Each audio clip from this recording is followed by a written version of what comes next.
is up, everybody? Welcome to the stream. How's it going? I'm Braethorn sometimes. Now is one of those times. Happy to have y'all here on this Sunday. Hope you had a great weekend. And I hope your upcoming week is also great. What kind of person would I be if I didn't hope that? Come on. Chris Crawford over on YouTube came and went, said hello. Hope everyone is well and shall return. I start right about the time that they are leaving work. So that's how that goes. Peckish says insane refresh poll. Indeed. Yeah, you were here, like right as I went live. Exiled Wolf, it's going great. Thanks for asking. And Peckish curiously asks why people ask when the stream hasn't started. I am here. I am getting things ready, and that's what the starting soon actually helps me do, because I have a specific sort of amount of time on the starting soon screen. It's a video, not like a constantly playing thing that whenever I'm ready, it gives me like, I've got like 2 minutes to get everything going. So I do read chat during that time. So yes, indeed, I do still see it. What's up, Shanala? How's it going? What's up, Natty? How you doing? Angry Beaver, what's up? Welcome in. Great Majir, welcome. Z24 Panther, how you doing as well? Wonder price is going to go down, if you may know. None of us can actually know. Now, Scorpio, what we're going to see is a global shortage, which we're in already. And during that time, there will be small waves of available product. Like we're seeing some off-brand stuff come in that is at a much that's like half the price of the brand name stuff in terms of RAM. And these are going to be brands that you're not used to, and we're going to have to be okay with that. As for how long it's going to last, the only thing that we know for sure is that the biggest player in this, OpenAI, contracted 40% of pretty much the global supply of RAM until 2028. And then a month later turned around, or like a couple months later, turned around and said, hey, we're not making money, by the way. Hey, government, you think you could give us more money? We spent it all on all the world's RAM, so nobody could buy any computers to use our products. We don't know why we're not making money, though. And not just computers. Smartphones are going to be are being affected to where, like, say, the Galaxy S26 Ultra that's going to come out is not going to have a RAM upgrade. It might even have a RAM downgrade. Yeah, Samsung's not immune, even though they make RAM. That's not the same department that makes phones. So, yeah. So there's no way to really know. Doing okay? Missing stream? That's okay. It's all right. Don't worry about it. Whenever you're here is a good time. The problem, though, Angry Beaver, is that they will consistently get money from the government because that's how it's going. Because that's the timeline we're in. Over in YouTube land, Daniel Dees, what's going on? Welcome. The Random Fat Kid, what's going on? First time actually catching a stream. I'm doing well. Thanks for asking. Or stating that you hope I'm doing well. Because I am. Polaris, what's up? So here we are. On the raggedy edge. And what can we do? Well, we just persist. And I hydrate because I have to. Because that was a point redeem. Thank you, Peckish. I fully intended to implement more channel point redeems. I did not do that. Other things came up. I apologize. But yeah, here we are. I had a very fun discovery happen. As I was unpacking from the trip, I found that. Yes, it's $75 for 6 packs, but it's Prismatic Evolutions, okay? Or as they call it, Traumatic Delusions. The pull rates on this set are terrible, but if you do get a hit, it is it can be a tremendous hit if it's one of the SIRs. So yeah. Talked to someone today. They're asking if they should wait on buying a larger SSD on the current market.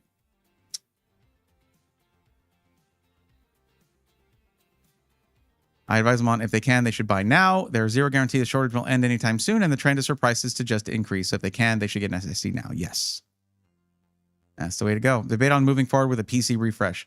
Angry Beaver, if what you have is working and you can hold out for a year and a half or so, it might be less time than that. It might be slightly more, but that's around what everybody's guessing. If what you have is working and you can hold off that long, then please do. If not, and you have the funds to do a mild refresh or anything that has to do with, if RAM is involved and storage is involved, or a GPU, you don't want to wait. Is it best to buy a GPU now than to wait since that? Yeah. Yes. Yeah. Yeah. Good evening to everybody. I'm glad to have y'all here. If you've only been watching the published content that I have, like you were saying, random kid, that like is a first stream that you've caught, things are a little different. I'm still helping people with PCs. That has not changed, nor will it change anytime soon. But between helping people out, I have been working on lots of Pokemon content because I'm launching. It's already up, but there's no content yet. I'm launching a Pokemon-centric channel for both TCG and the video games. I am going to have to do a few gaming streams coming up soon because we want to have content for that too. That's the long-form stuff.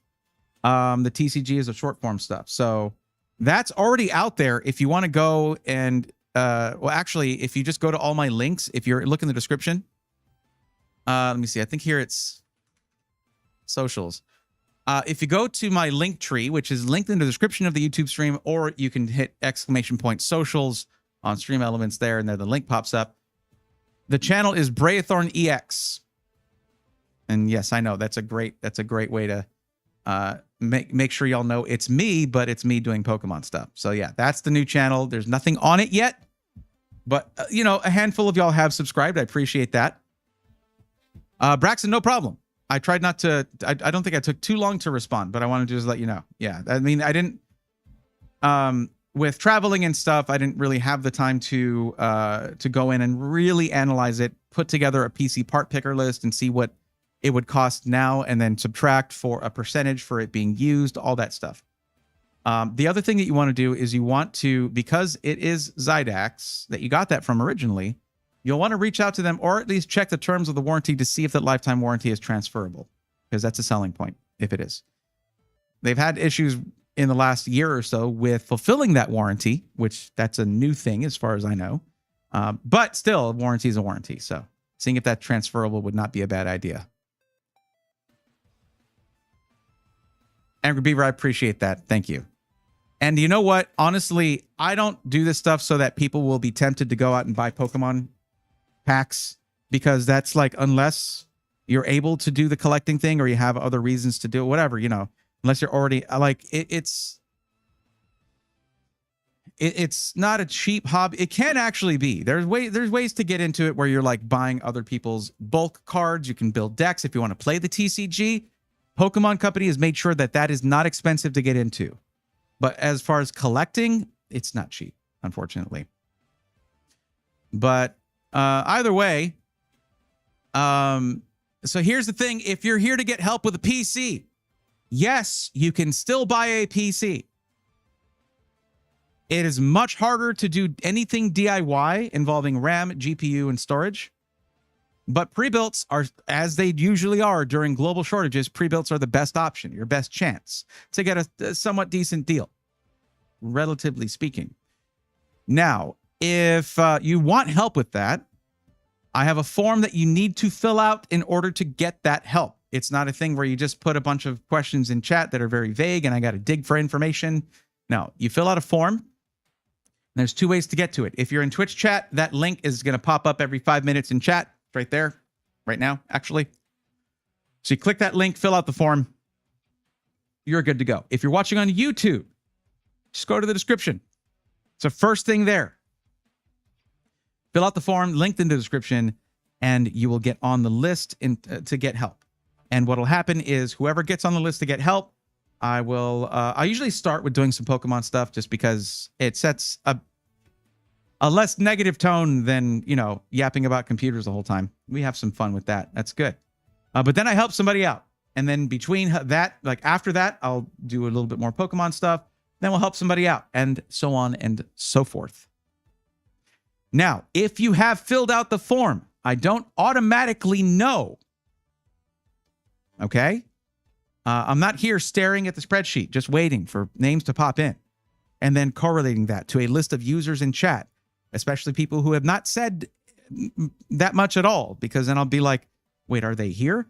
So if you have filled out the form and you need to let me know, here's how you do it. On YouTube, it's just type @Brayathorn, I'm on the list. And if you misspell it, I will point out that my name is literally on the channel right there. It's right, it's right here on the screen. If you don't spell it correctly, it doesn't highlight the message for me, is what I'm saying.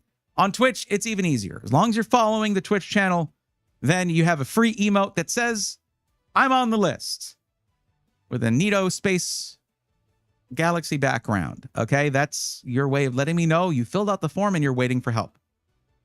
Now, do not fill out the form and then jet and leave. Even if you're lurking, lurking helps. Okay, that it's fine. It helps me out for sure that that you guys are here. Maybe you're listening to this as a podcast. Sure. But this is not something that I do after stream, off stream. I don't email you or do anything. It's free when you come and do it here. So you do need to be active in chat if you're going to be getting help. If you have to leave, that happens sometimes. You should let me know. That would be the polite thing to do, is to let me know, hey, I'm on the list, but I'm going to be leaving in an hour. So, let me know if you can get to me or not. That kind of thing. Or, hey, something came up. I got to go. I'll come back next stream. When you fill out the form, you get a spot in line. You don't lose that just because I don't help you out during that particular stream. So there you go. Braxton, 15 stream streak. Nice. Hold on. Yeah, that ain't happening. Hold on.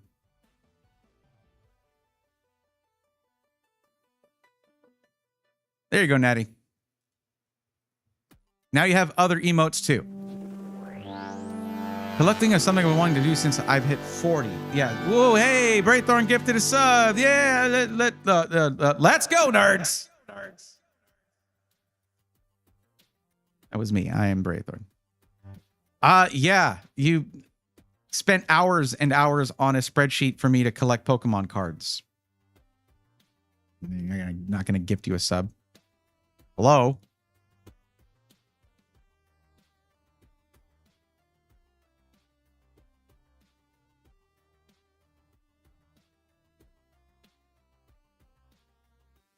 But what? Let me see. So collecting it has been something I've wanted to do since I hit 40, but that what that looks like is anyone's guess. It's funny. I started after I turned 40 as well. So there you go.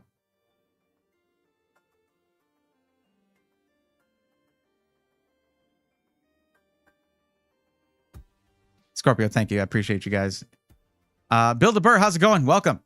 Thank you for using that emote. I like that one a lot. It's funny you say that because I finished inserting the V and EX choice for every Pokemon on the full list. Oh, nice. Thank you. So that's every tab. I can just do that, the V options now.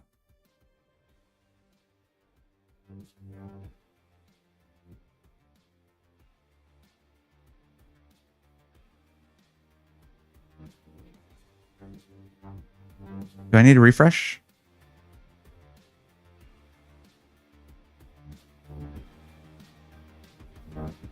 It's not showing up in the alphabetized tabs. Did you mean the other lists? Oh, Arcane Commando. That link is broken. Here you go. And that's on Fourth Wall's end. My domain is working, but the Vanity link is not working for their thing, I guess, for some reason. If no one else gives subs, he'll be #1. I'm cool with that. Did I just start my own freaking hype train? Wow, rigged. Rigged. I just gifted 1 sub. Twitch, you're a little trigger happy with that hype train there, buddy.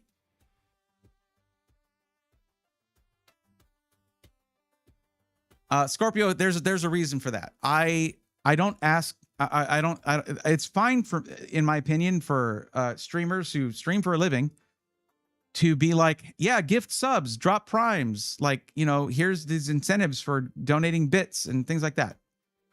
That's how they can do it for a living and entertain you guys. But for me, I would rather people save money by using my discount codes with different system integrators. Why is this restart? Why is that restarting? Okay. That way you support me by saving money. And I have coupon codes with like over a dozen system integrators, so that I'm not like, let's just go to this one all the time. The only time you're going to hear me, see me going to one SI a lot is when they have better deals than anybody else for like price to performance. And that shifts. It's been Skytech for a while, but that won't be forever. I don't think so anyway.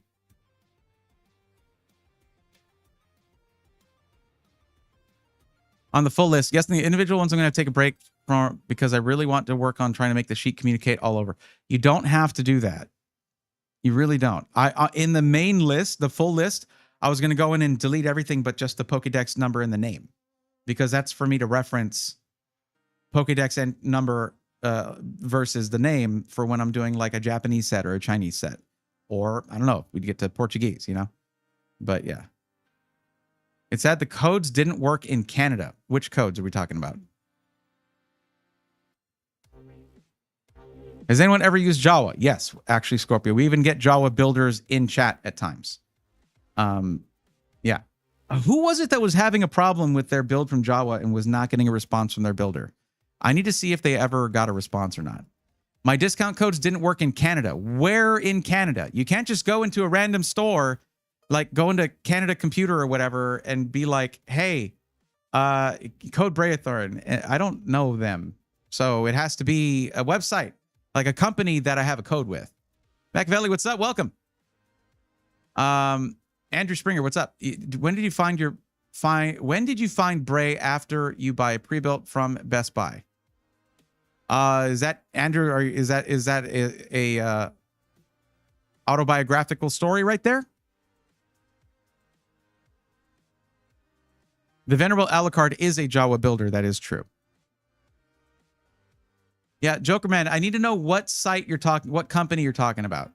Shanola, Hyperings have been so weird lately, triggering at nothing sometimes. Yeah. I have seen that happening.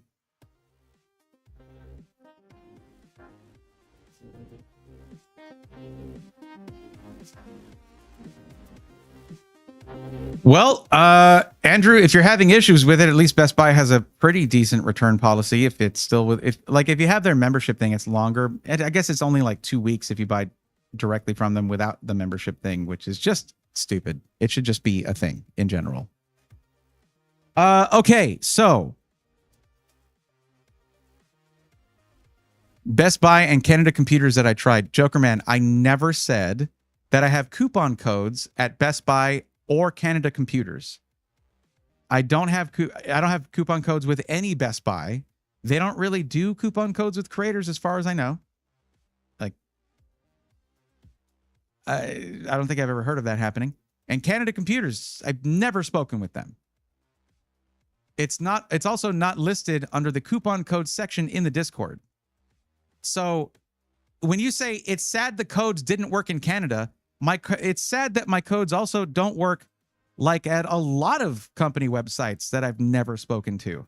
But if you go to like, oh, I don't know, a company in Canada that I have spoken with, and there is quoted.tech, you can use coupon codes with quoted.tech because they're a system integrator that I've spoken to. Best Buy is just a big box store that, like, yeah, I don't have anything with them. I've never spoken with them. So it's not sad. It's more unsurprising. Like logical. It's logical that it didn't work with them. If you're ever wondering if I have a code with a company or you want to just straight up see a list of the companies I work with, go to the Discord, go to the coupon codes channel. It'll be there. What's up, Alucard? How's it going? No, Alucard, someone was just asking if anyone had used Jawa before. No, it's fine, but I watched a live stream afterward where you're talking about buying directly from the SI instead of from the store because of Best Buy getting their cut. Yep. That's the thing. If you go through any third-party seller for any product ever, that third-party seller takes a fat cut in order to pay their overhead and just for the privilege of that company listing that product on their site. And that is going to impact the product or the company that made the product. So that's just always going to be a thing. That's why sometimes you can... Now, the thing is, the fun thing is if you want the privilege of selling on Newegg or Amazon or Best Buy, yada, yada, yada, you have to not compete with them very strongly when it comes to buying directly off your site. Funny how that works. So instead, what's impacted is the quality, sometimes the level of the parts that are put in there, and like the tier of motherboard, the quality tier of power supply. And that's the only way they can make money and stay afloat, by selling tons of computers on a third-party seller's website. So the person eventually affected is really you, the buyer. I have verified this with multiple system integrators who sell on third-party sites. That is what they are put through.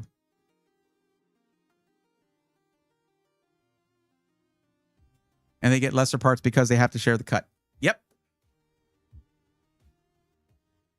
The thing about it is, Andrew, and this is the lesson I would take moving forward if you're keeping that PC. Instant gratification is great. Having the ability to buy a thing that you want is awesome. That is an awesome thing, and it's a great position to be in. But research before buying, not after buying, because you're part of a very large group of people who have come in over time, one after another, saying, I wish that I had found you before I bought my PC. And it's like, did you look? So put your wallet down. Put the wallet down and do your research first. But it's, again, a lot of people do it. A lot of people do that. Rocky XVR, hey man, I got my PC a week ago. Thanks for the help. I'm enjoying it so much and learning M&K from mouse and keyboard from controller for 15 years. Rocky, congrats. That is awesome. And I'm glad that that I was able to help out. But yeah, don't feel bad, Andrew, because I feel like we get one per stream. And I've streamed for a long time of people who come in and say, either I wish I'd found you before I bought my PC, or they say, hey, I bought this. What do you think of it? And I'm like, do you want me to be honest? Like, does that help you?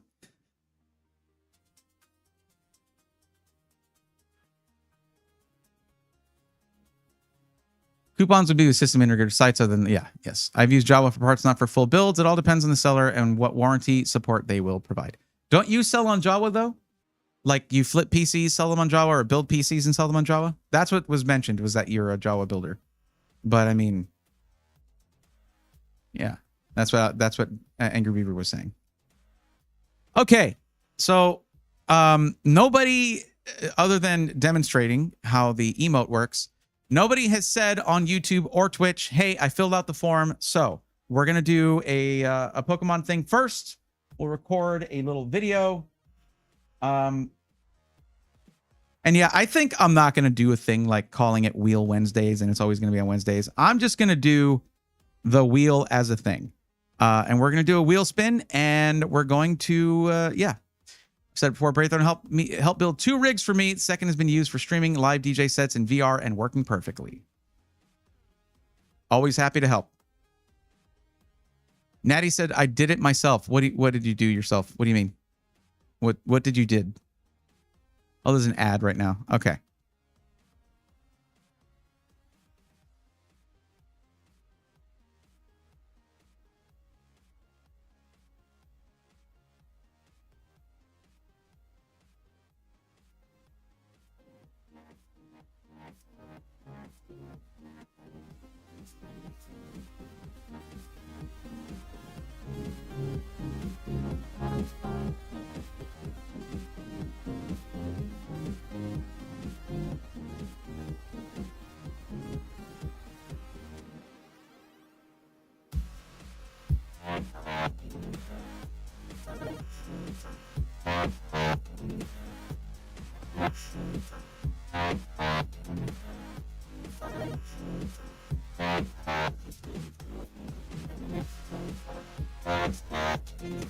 I still have not redone the form for 2026. I really need to do that like 3 weeks ago. Oh, bought a PC without researching as much as I should have because I was kind of desperate not having a PC, which they had. And now I have an absolute beast of a computer. Yeah, true. Yo, Angry Beaver, thank you for the lurk, buddy. Appreciate it.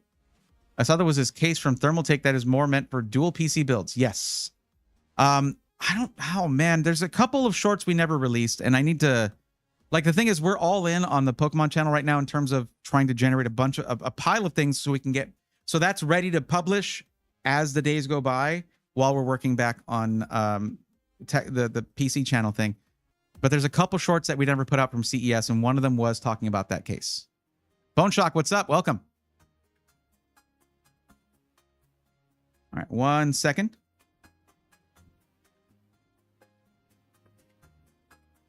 That's the wrong button.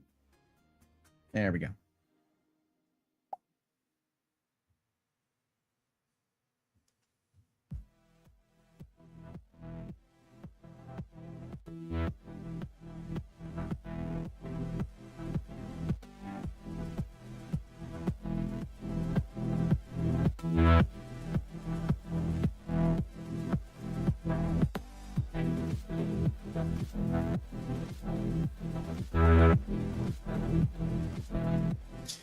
Alucard is still in the prototype phase. So there might be a couple of review samples that, like, not review samples, but like test samples that go out to a couple different content creators. It's not ready for market yet. Trust me, I would want one otherwise. So, man, I added this to the wheel, but I really want to open this Prismatic Evolutions or Traumatic Delusions, whatever you want to call it, booster bundle. I've never really pulled anything crazy from Prismatic Evolutions because the pull rates are really rough. I did pull something. What did I pull from Prismatic Evolutions? Let me see.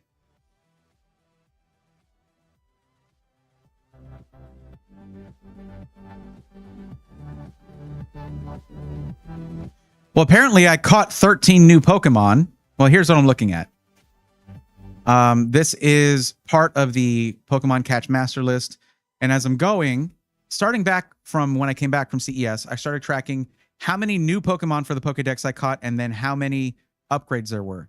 I think there were upgrades here, but it got deleted somehow by accident. And I'm just bad at spreadsheets, and that's why that happened. But regardless, that's 13 new Pokemon because I have not opened. This is all I've done for Prismatic Evolutions was 3 packs. That is it. I saw from Tech Test Rack, but could not get the name from her shorts. Alucard, again, it's a prototype. There may not even be a final name yet. See, Peterloff, what's up? I will check my posture. Yep, it's there, and it's not bad.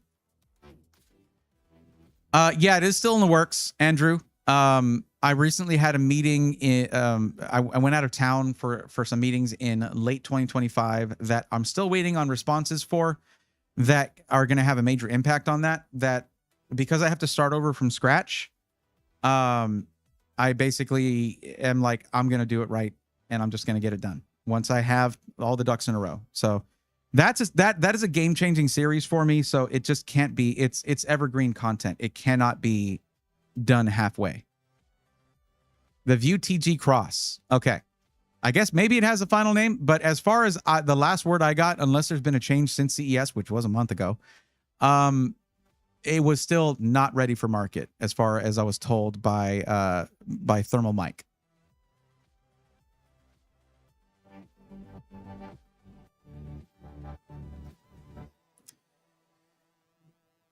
I did. Okay.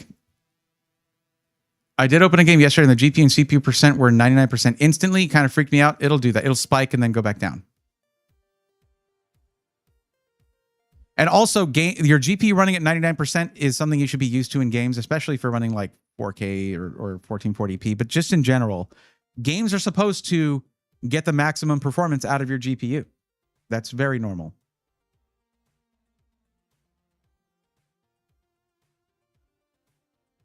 Rutu, did you buy any discount candy for Thermal Mike? I know that's referencing something, but I don't remember what. I don't remember. Sometimes when you launch a game after patch, it will load shaders taking up 100% CPU. Yeah, I mean, spiking your high resource usage when launching anything is going to be normal. Okay, we'll do a wheel spin. But just so you know, I still have like for this list right here, I still have like six things I have to add. And then log. Like I basically have to get everything out, compare every, like there's going to be certain cards where I'm like, yeah, I know I've already got a really good, like, oh, I pulled a Zekrom. Well, guess what? I mean, I've already got this guy. I'm not getting an upgrade over the all black Zekrom EX from Black Bolt. So I just put that in the stack of where it's going to be filed away for later. But then there's ones where like, well, I then have to cross check every card with the whole Pokédex that I think I might not have or might be an upgrade. So basically, if it's a common, I need to check if I have it already. If I don't, that's a new Pokemon. If it's a reverse holo or holo foil rare or illustration rare, I got to check it against the Pokédex to see if it's an upgrade or a brand new card. This takes time. The reason I'm doing this is because the whole like theme of the shorts is that I'm building this Pokédex. So I want to know with each short how many new Pokemon I got and how many upgrades there were, because it's not just about filling out all 1,025 spots in that Pokédex. It's about, as I go, upgrading the cards with whatever new ones I get that are upgrades. And eventually, whatever Pokemon has any kind of full art card or whatever, or any special card of any kind, it's going to go in there. And it's going to be the raddest Pokédex that ever did live, exist. Yeah.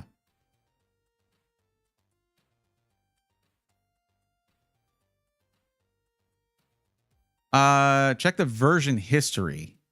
From what I could find dating back to like January 4th, I think you forgot to put the number of upgrades in the Prismatic Evo blister pack because I couldn't find a single version where that cell was filled in. Okay. I just forgot to do it then. Or, Natty, there just weren't any upgrades. I don't know. It's not that big a deal. What I'll do is this. Check this out. There we go. It's okay if that's incorrect. This is for entertainment purposes. Best to have a Pokebank ready or something to sell singles for more packs down the line. Ideally, like what I'll do is as I go, I'll just fill binders with like extra holos or extra EXs or whatever I get. I do want to collect as many EXs as I can, at least one of each to have an EX collection aside from the Pokédex. But eventually I'll do things where I'm like filling up a binder and then giving that binder away to someone who wants to get into collecting. That's not just a random giveaway. That's not how I want to do that. I would probably do it as a let me know why I should send this to you kind of thing. Quick video kind of thing or whatever. It needs to be worth it though. It needs to be a really stacked binder, but we'll see. But it does also make sense to sell specific valuable cards that are duplicates because this isn't cheap and I'm not making any money off of this yet because the channel is not, I mean, it's up, but there's nothing on it. No ad revenue coming in. It's not even monetized yet. The more subscribers we get, the closer we get to that. But I think they lowered the restriction, like the requirements for getting monetized. I think they did that. I don't know. But before it was you needed to have 1,000 subscribers and you needed to have, I think, 1,000 hours of viewership. I think they lowered that. Go to a convention and make a small child happy. Barutu, could you not be as vague with that, please? I think Barutu means give a binder of cards to a kid. I don't know. That didn't sit right with me for some reason. Yeah, go to a convention and go to a card show and give it to a new collector is what you're saying, I think. And yes. Yes, that. Cool. Thank you. That's there you go. Okay. Let's no one has said that they're on the list, so we're gonna fill out the we're gonna spin the wheel and we're gonna get a thing.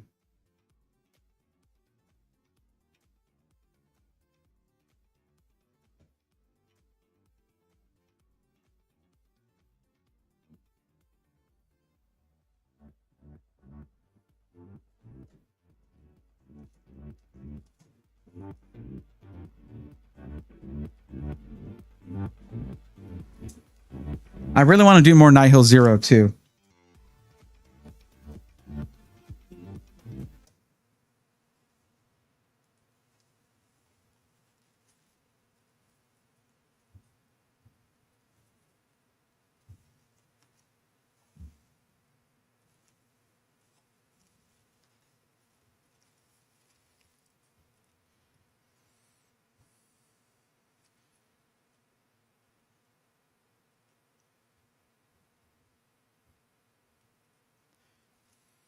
It's time to rip some Pokemon packs, but I can't decide which. So let's let the wheel decide for us.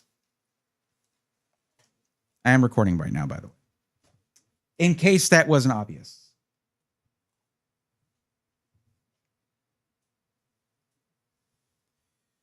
All right, let's bring in the wheel of indecision.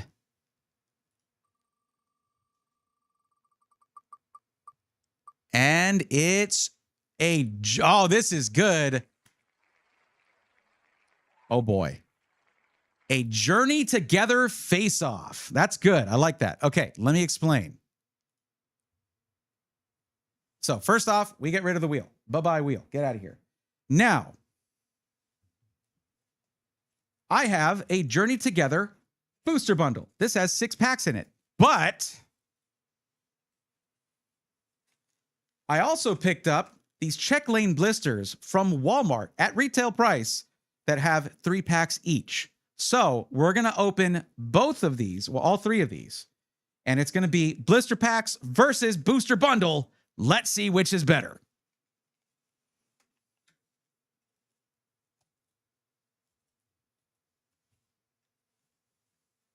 Yeah, and these tend to shift around. It kind of annoys me, but hey, there you go. These blister packs have a couple of pretty decent promo cards in here. I think the Scrafty here is going to be an upgrade for me, and maybe the Yanmega, but not sure. Either way, that's not really what we're after here. Now, when it comes to Journey Together, I really like this set. I know it's not like Destined Rivals is more popular from the Scarlet and Violet era, but I've gotten some really nice pulls from Journey Together, and I'm excited to open more. And that's the order for those. And there is our Yanmega. Well, here, let me zoom in. And there's our nice sort of Cosmos Hollow Yanmega card right here. That, again, might be an upgrade. Not sure.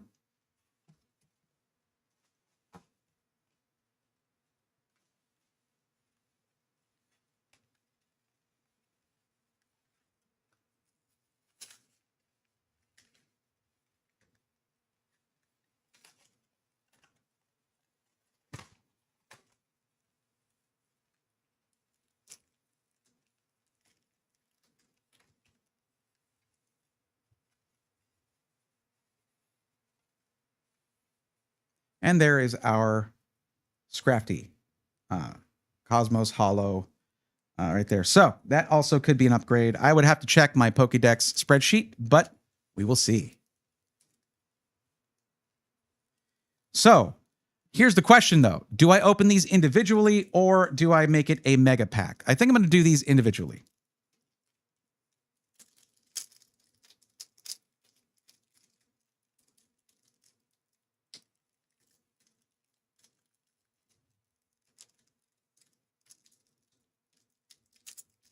They're a little hard to open.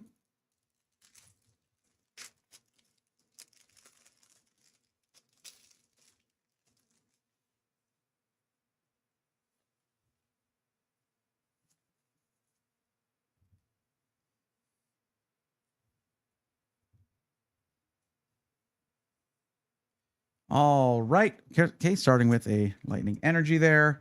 Togedemaru, I already have. Of course, if you don't already know, I am putting together a full 1025 Pokemon Pokédex, the full national Pokédex. So you'll hear me mention whether I have a card or not. I have Milcery, have Greedent. I'll have a lot of these. Regice, I might be new for the Pokédex. That's cool. Hops Corviknight, Iono's Kilowattrel reverse, Sigilyph reverse, and Mimikyu EX. That's an EX I already have, but still, That's an awesome card. All right. Let me just put a... So that's one hit for the first pack right there from the blister packs.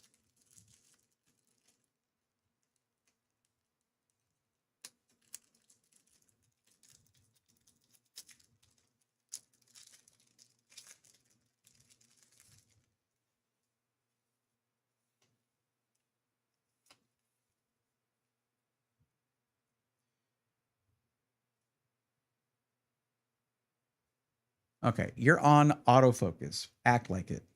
Okay, there we go. Okay, Fire Energy, Wingull, Swinub, Shelmet. There we go. Shelgon, Wheezing, Virizion. Oh, oops. Hop's Choice Band, Magmortar Reverse, Qfant, and Regirock Hollow. Okay. I already have that one, I believe, but no problem. Logan Paul auctioning the Illustrator right now. Meh. Here, I don't know if that was clear enough. Meh. There you go. Let him. Oh, that one that a bunch of people bought value in, and now he's auctioning it off. Yeah, okay, all right, sure. Guys, I promise, I know I did a lot of scams before. This one, not a scam. Fool me once, shame on. You know the rest.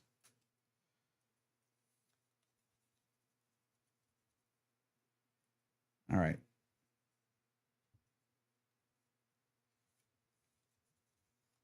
Energy, Hops, Wooloo, Beldum, got all these. Bagon, Wingull, Oinkalone. I think I have Oinkalone. I have a Pokeball Excelgor already. Pelipper. Huh, reverse redeemable ticket. I don't think I've ever gotten that. Caterpie and Tyranitar. That's a pretty sick, just standard holofoil rare Tyranitar there. Nice. I like Tyranitar. Who doesn't? Come on. We've actually been getting more into watching Godzilla movies lately, and that just sort of makes me think of that. Empire of Noise, welcome. How's it going?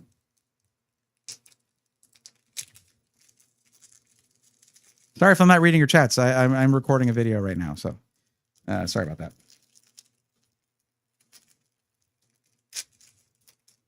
Wow, just masterful job opening these. Yay me. Well done.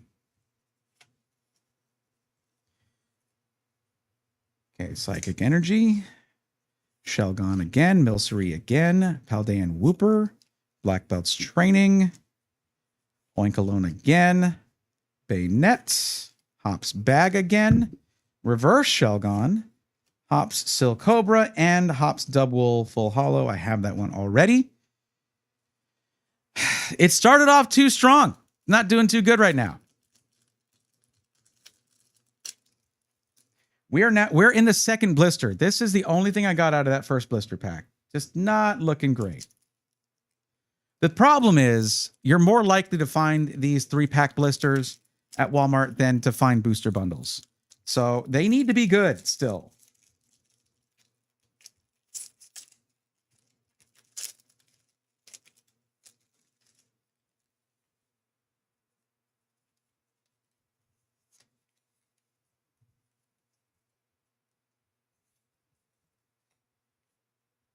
Okay, Whalmer, Zorua, Darumaka, Fungus, Pangoro, Grimmsnarl, ends that. Reverse Dubwool. Ooh, okay. Y'all don't understand how happy I am to get this. Y'all have no idea how happy I am to get a reverse hollow Impidimp. This is a thing for my girlfriend Ari and I. She gave me an Impidimp card that she pulled forever ago, just a common, and I kept it with me for the longest time in my travels. It is so beat up in my backpack, and now this, I've been wanting to pull an Impidimp.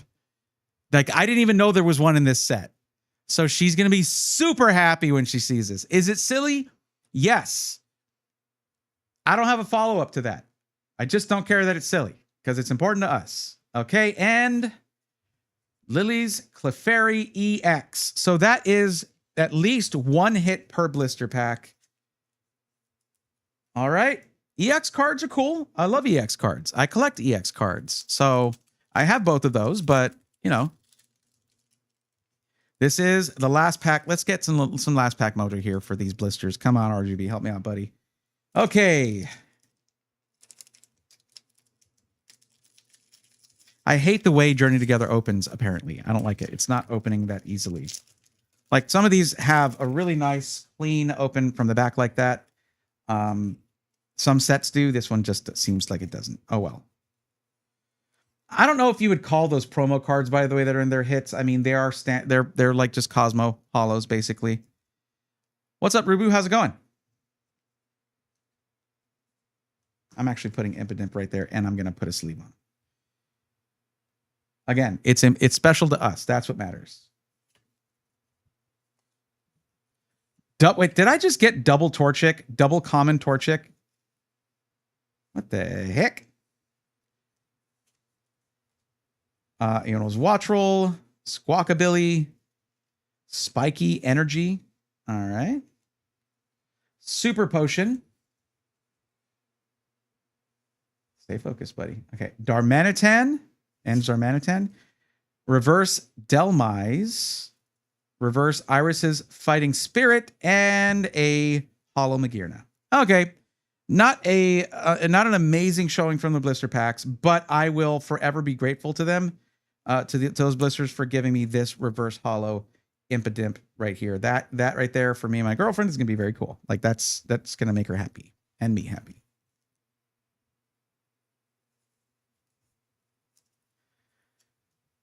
And me pulling that also is now forever on the internet. So that's cool. Okay, so there we go. That's 2 EXs, a Magearna, and more importantly though, there's not a lot of Impidimp cards out there, people. So I'm very happy to get this. Just not a Pokemon with a lot of cards. Wait, why did I show this? It's just these two guys and the Impidimp. Okay. So 2 hits plus a personal hit for me there. Now time for the booster bundle. Okay, this like the 2 blisters. This is a total of 6 packs as well. But we'll see if the pull rates are different at all. Between the two. I'm not super knowledgeable about pull rates on these, so yeah. Rubu, how's it going? And Andrew No LX. Welcome. Oh, Z24 Panther, stick around. I was calling for you earlier. I wasn't calling for you earlier, but I think you filled out the form earlier, right? But you didn't let me know at the time, so I mean, I start with Pokemon anyway, so let's just stick around. There we go. There is one cool thing about booster bundles is that you basically get a functional deck box out of this that can reclose really easily. It has this cool tab set up there. So you can use this for your deck before, you know, and if you get really into the game, of course, you buy custom deck boxes or nice deck boxes or whatever. But there we have it. And our 6 packs are here. So let's see if it beats out the double blister packs, the three pack blisters. Yes, this is a science and tech channel. I'm just opening some Pokemon cards right now for a second channel. I will get to PC stuff in a bit.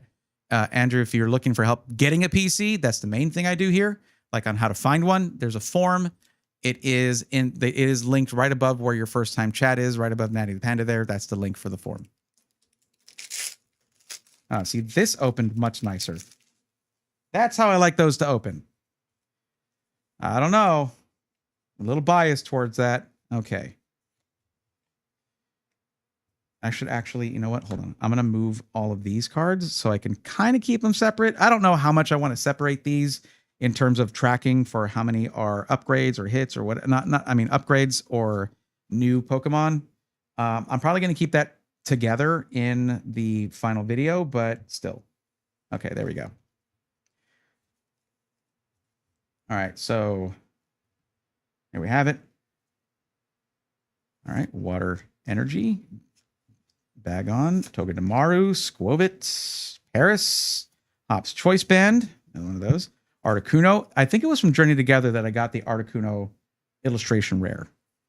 That was really nice. Okay, Postwick. Reverse Pangoro. That could be an upgrade for my Pangoro, actually. Lombre and Magmortar Full Hollow. I already have that one.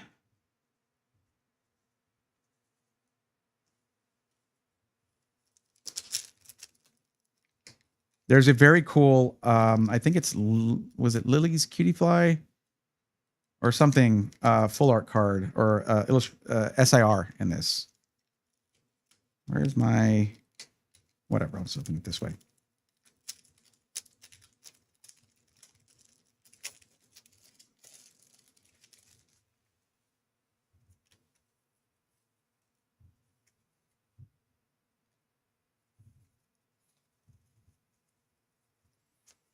Okay, Drudagon. Cubone. I love the art for this Cubone. Oh, there we go. I love the art for this Cubone. Who's the artist for this? Mugi Hamada. Beautiful art for that. Lechonk. And Joltik. Lily's Pearl. Okay. We got Cincino. Maractus. Reverse Pupitar. I think that's an upgrade for Pupitar right there. And reverse Noivern and Ends Reshiram. Well, sorry, Ends Reshiram, but I have an illustration rare of that already, so that is not a not really a hit. What's up, WX? How's it going?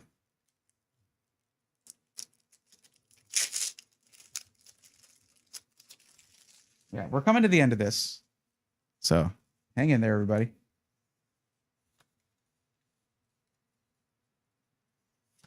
All right. Milcery. Oh, man, I'm so bad at this. Whooper. A non-hollow, a non-reverse hollow version of that Impidimp. Nice. We have a spare now. Whalmer. Cloth. Levincia. Stadium card. Super Potion item card. Wow. Ends that thing, but reverse.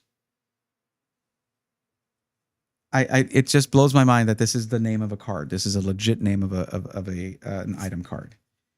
Oh, nice. Reverse Morgrim. That might be an upgrade too. And Mamoswine EX. That's hit number 1 coming out of pack number 3. Not great for that booster bundle, especially if that's the only hit. DJK, what's up? Empire of Noise, how you doing? And Greg Hibner, how you doing? Now that's a knife, thank you. I did make it. I made that. First knife I ever made, actually.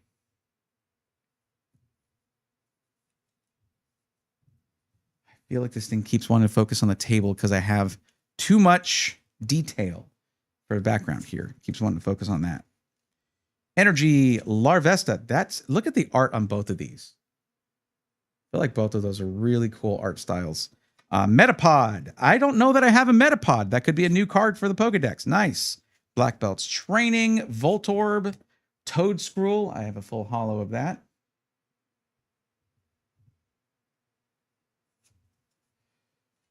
Ruffian. Okay. Low Kicks. Alolan Graveler. Hops Bag. And, oh, we have a Hollow Whale Lord. Not only do I think that's a new catch for the Pokedex, but it's a holofoil rare. So that's nice. Very nice. That's the cool thing about the way we're approaching this. We're not just like, oh, we're going to open 100 packs, and if I don't get one card out of it, this is a failure, and I'm a failure, and I wasted hundreds or thousands of dollars. No. While I sometimes enjoy watching those videos, and I like the creators that make them, that I could not survive that. I don't think my emotions could survive those kinds of videos. Nor would my wallet. No, we're building a Pokedex, meaning we're going to celebrate a lot of cards that you wouldn't normally see someone getting excited about. 2 more packs to go. This is the penultimate pack for this whole video and this whole little this whole face-off between triple pack two triple pack blisters versus a booster bundle. I'm going to zoom in a little bit here.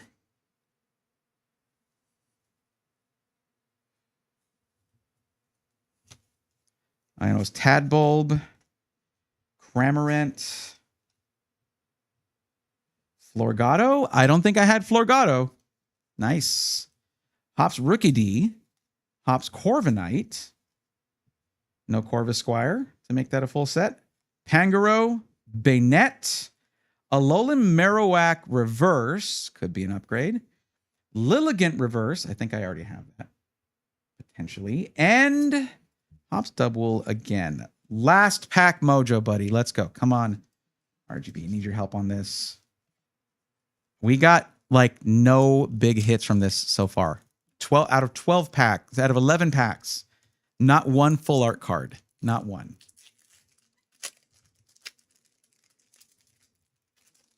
But this is it. I can feel it. I can feel it.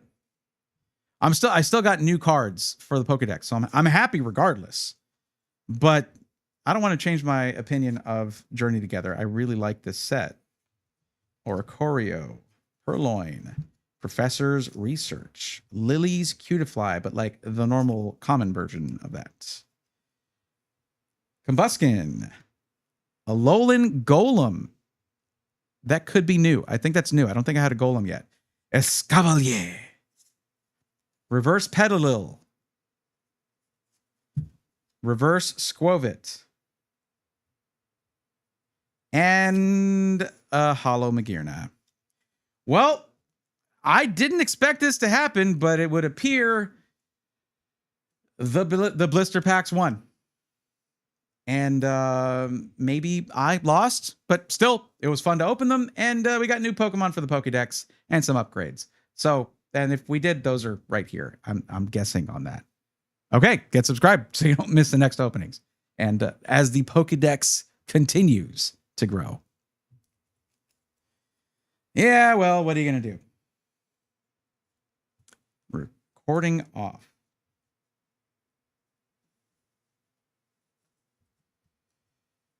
Oh boy, that was, you know, like I have maintained a sort of a vibe of like, this is fun. We're collecting, and most of the things we get are going to be good. But some like 12 packs and not one full art card is rough. Thank you. Wait, look. Reverse Hollow Impidimp. You got a freaking Impidimp? Yes. Oh. It's a good, here, you take, I need you to take care of this for me. You want it here, let me give you a top loader. Now, this is seriously just a reverse hollow Impidimp, like common, but it's important to us guys, okay? Here you go. There you go. What did I tell y'all? What did I tell y'all?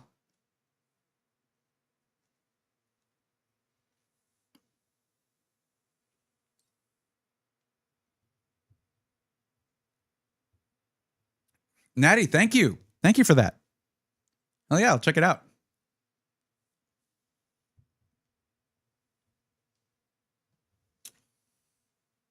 Shotgun Luffy, what was that? I opened the 4 packs I had ordered, and it got a lot of doubles. When it comes to commons and uncommons, you're going to get a lot of doubles. And honestly, that's the way it's designed to work, because that's how decks work. Like, you need multiples of certain cards. We have to remember, as collectors, that the main point of a trading card game is to play the game. The worst TCGs are the ones that aren't fun to play, because there's not going to be a maintained interest in the game. And so the company won't make as much from doing it, so they'll stop making them. From what if you think about the fact that we're hitting, this year is 30 years of Pokemon TCG, that's massive. And that just tells you how the TCG is. I really want to eventually get into playing it, and there will be content based around that. That was this. Here, let me just Notate what these are.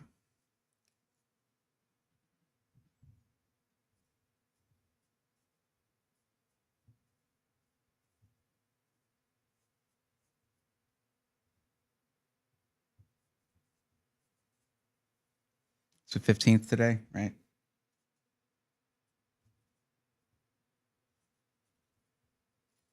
So that is the booster bundle right there.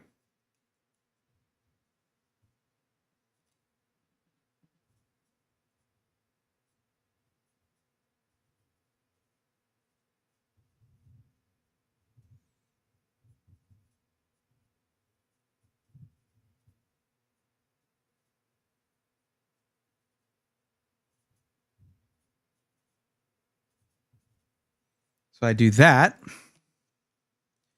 This does have them separated. Oh, I forgot about these. I forgot about the promo cards, but they're kind of not a huge deal in general. So that is a bonus though towards the blister packs. I should have mentioned that in the video.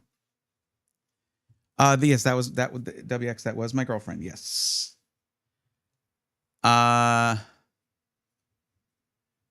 So is it science and tech time? Yes.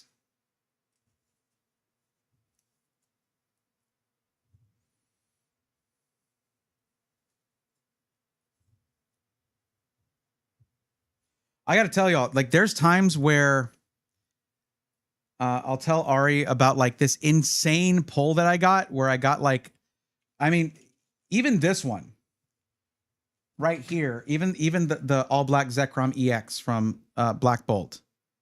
This was like a $400 card. She was like, "Oh, that's great." Did you hear her about the reverse hollow impotent common? Like, I told y'all.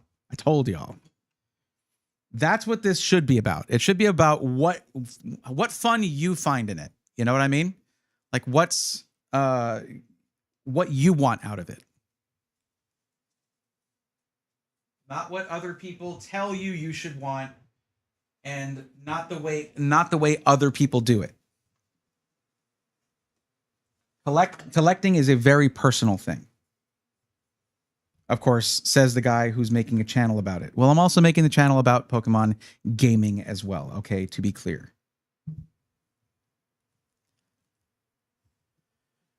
Andrew, I got the Zekrom from my first ETB of Black Bolt, and the first pack of that first ETB, and it was the second pack of Black Bolt I'd ever opened. Sorry about that. I keep forgetting to turn down the volume from the wheel spin sound effects.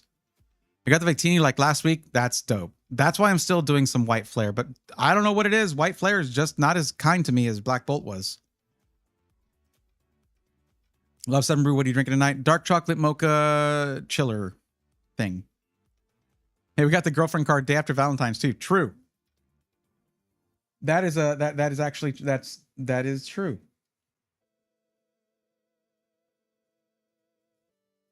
Honestly, like, Ari has been on streams before, way long time ago. She's not about that anymore. She's not interested in being on the streams. And I'm fine with that. Like, it's my thing. It's my thing. It's not her thing. But that actually kind of brought her into the room a bit while I'm live, which is crazy. So that's cool. Okay, let's get into this.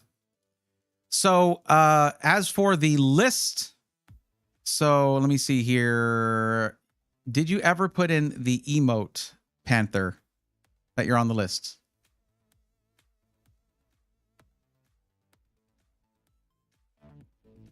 And yeah, Andrew, you do need to fill out a form to get on the list. Should have mentioned that earlier, by the way. But it's been posting in chat, so. I have the Yanma and the Yanmega promos for Drain together. Nice. I know you like the bugs. By the way, Bray, absolutely random topic. Saw you writing with that pen. If you could try to find the Bic Gelosity retractable pens. Try to find them for what purpose? Like for myself?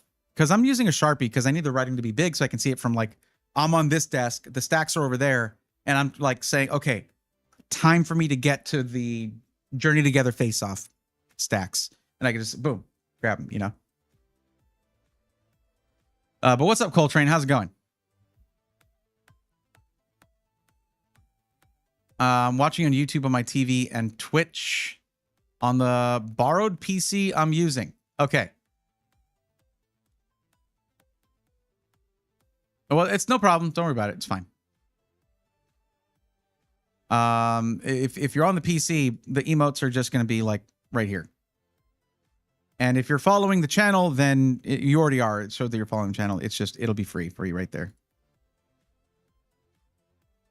By the way, I forgot that I added a wonk emote. That one's really funny, I think. I forgot when I added that one. It's been on there for a while.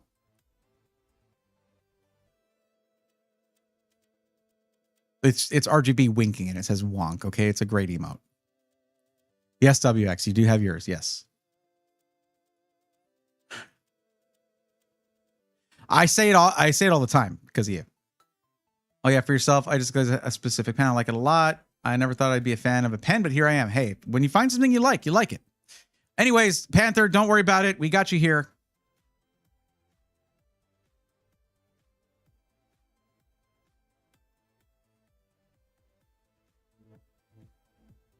And WX is correct. You can use ! merch to bring up the merch link. Here you go. There it is. And WX, thank you for ordering some merch. I hope you enjoy it. So let's take a look at this. All right. So here, wait, hold on. What? Okay. Huh? What is all this?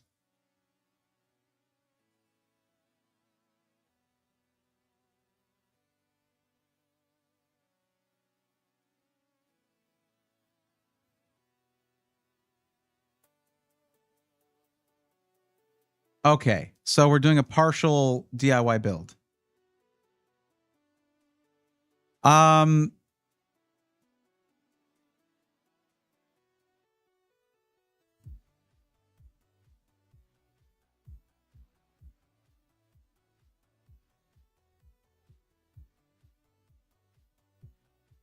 Okay, a few things. This is obviously, Panther, a very specific request. Okay. That is not really in line with what I do because I don't usually do used parts. And I'm sure it will be immediately apparent as to why I don't do that. Not to say that you would necessarily be like, hey, I was recommended this specific used part by this bald guy online and it's messed up and the seller's not responding. I want to talk to a lawyer or something. Not to say you would do that, but somewhere out there is somebody who would. And that person's not going to get help from me because I don't do that. I don't do used parts. Secondly, when you say that your limit of 240, okay, there's a part of the form that you didn't really look into here. So on the form, there are things that I emphasize in these questions. And, well, first off, it should be apparent to you, hey, the minimum here is $500, right? If you're like, well, not for me though. Yeah, for everybody. Because like there's limits to what I can do. I am not a magic man. I am just a dude in a room. I've been doing this a long time, but because my policy is not to look at used parts, and that's been what my policy for years. I am not absolutely not dialed in to that market at all based on the content that I do, because it's just not, that's not my demographic. It's not what I do. It's not my specialty. Also, LGA 1200. Like, you're more likely going to end up buying a motherboard and CPU. That's more likely the case. You'll be getting a motherboard and CPU. LGA 1200 is unlikely here. Because if I don't do used and we can't find new, yeah, but also you specifically stated that, oh, hold on, I lost it here. Like it says here, like this right here, it's all laid out for you, right? the minimum budget for me to work with, especially in this market. Good Lord. DDR4 motherboards right now, they're gone. You cannot find used DDR4 motherboards, and not because I'm mean or anything, because of the actual global shortage of DDR5 RAM, which led to a shortage of DDR4 RAM and also a shortage of DDR4 motherboards that are brand new. But also, it specifically says this should not include taxes or shipping for the budget. And then you said, actually, for me, though, please include taxes and shipping, something that you'll have to ask me more questions for and like figure out, hey, is there state sales tax here? Is there like what my shipping is going to be? I don't know. I don't know what your shipping would be for legitimate reasons. So the reason I say, those are the reasons I say, your budget that you give me should not include taxes or shipping. And that way, while we're in the US, it's not like the UK where VAT is included. So the amount of the budget you're giving me needs to correlate to prices you see on a website before you're checking out, basically. You get me? You know your tax rates and stuff, the state taxes and whatnot better than I do.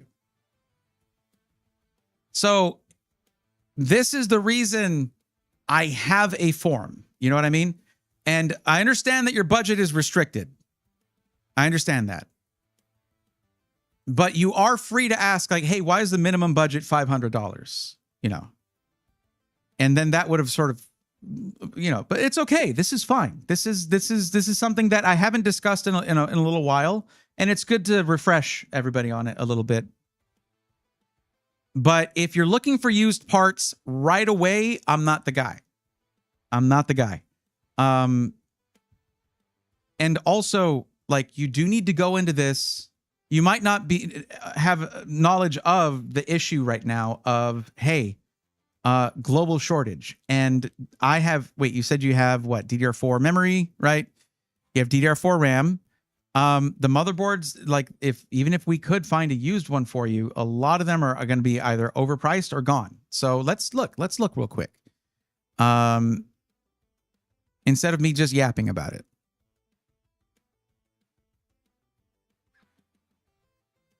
Where did I move just regular PC part picker?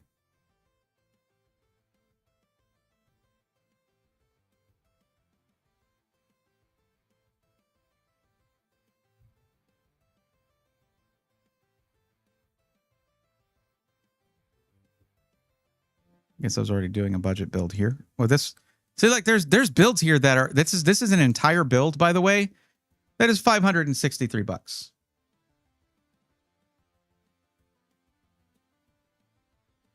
I think some of their stuff they already had, including the motherboard, but like, there's processors out there, $155 for this 5600 XT. I guess I should have actually looked at this, and so I was incorrect. This is not a full build. They already had some of these things, motherboard included. So nope, that was incorrect what I said. But I can do ultra budget things, especially with a situation like yours where you already have parts. But I am going to be limited. We'll try, but I just can't do under $500. I don't see that being a thing, considering that you need a very specific motherboard, or it's a full upgrade of motherboard and CPU, like a platform upgrade. That's going to push the budget above 200. Like, what was it again? It was 240, including tax and shipping. So here's the biggest, the main thing that I would say. Okay. Main thing that I would say is, I know it sucks when your stuff breaks. That is the nature of stuff, though. Like, everything works until it doesn't. Like, panic buying something when it's something you're going to be using every day for years, not always the best way to go. So, I don't understand. I don't know. I don't have, of course, again, all I see is words on the screen, right? I don't have knowledge of your specific situation.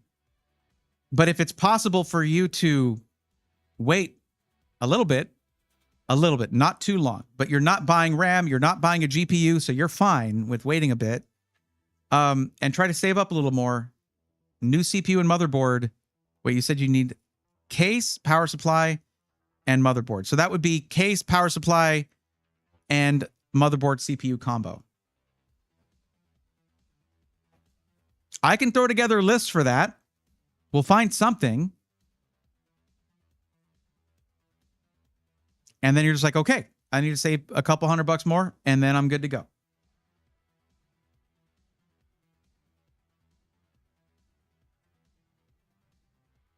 Uncle Bama, what's going on? Welcome. Observer of Thoughts, welcome in.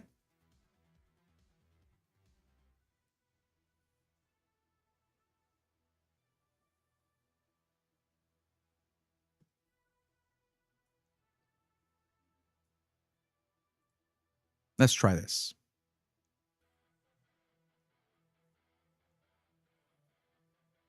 Let's see if there's an LGA 1200 motherboard that's brand new out here. Let's just see. I mean, it couldn't hurt to look, right? Because it could be that people are more focused on like AM4 DDR4 motherboards, and also LGA 1700 DDR4. Oh, and you said you want full ATX. I'm with that. The cheapest full ATX motherboard for LGA 1200 is $250 by itself.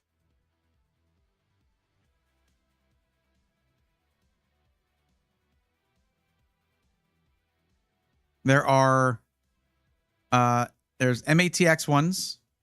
Of course, these are the lower end chipsets, your H510, H470M, H510M, H470M, Q570M. Yeah.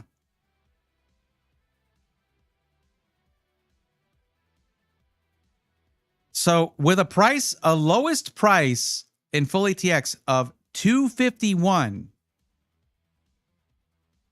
I mean, you said you have a 10400. I would just like, you could consider using that CPU with something like an H510M motherboard in like a media server or like a home theater PC or something down the road. But for your gaming, what did you say you're using this for? You're using this for gaming, pro gaming, and esports, plus streaming and content creation / video editing. I somehow missed that.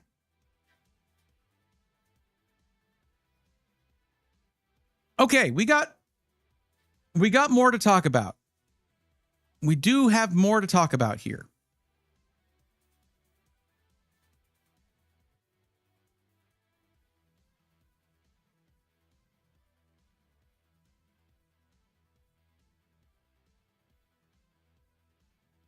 My main question would be, were you already pursuing these things on the PC before it had issues? Like, were you already doing content creation, video editing with a 10400 and 16 gigs of RAM? Because for video editing, RAM capacity is like king. Like, that's the main thing for video editing. Plus, more CPU cores also really helps. But there's certain lighter editors like CapCut and stuff that will work with fewer resources than, say, Adobe Premiere Pro when you're trying to edit 6K raw footage, right?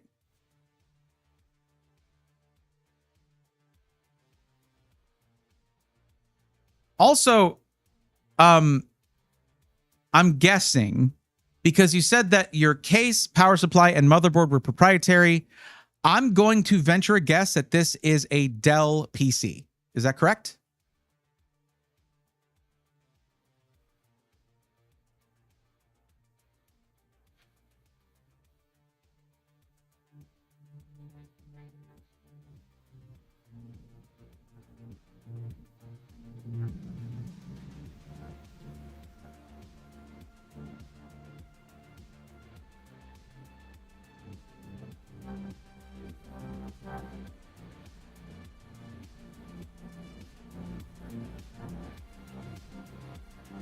Oh, wait, I'm going to wait for this one because this is actually crucially important and probably something that would have been good to know at the onset, because it took me a while to piece that together.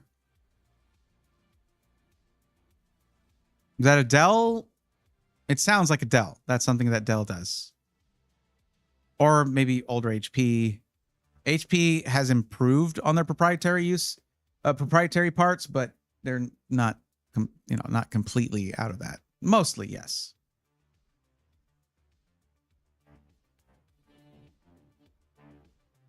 Oh, also, the most important question of all.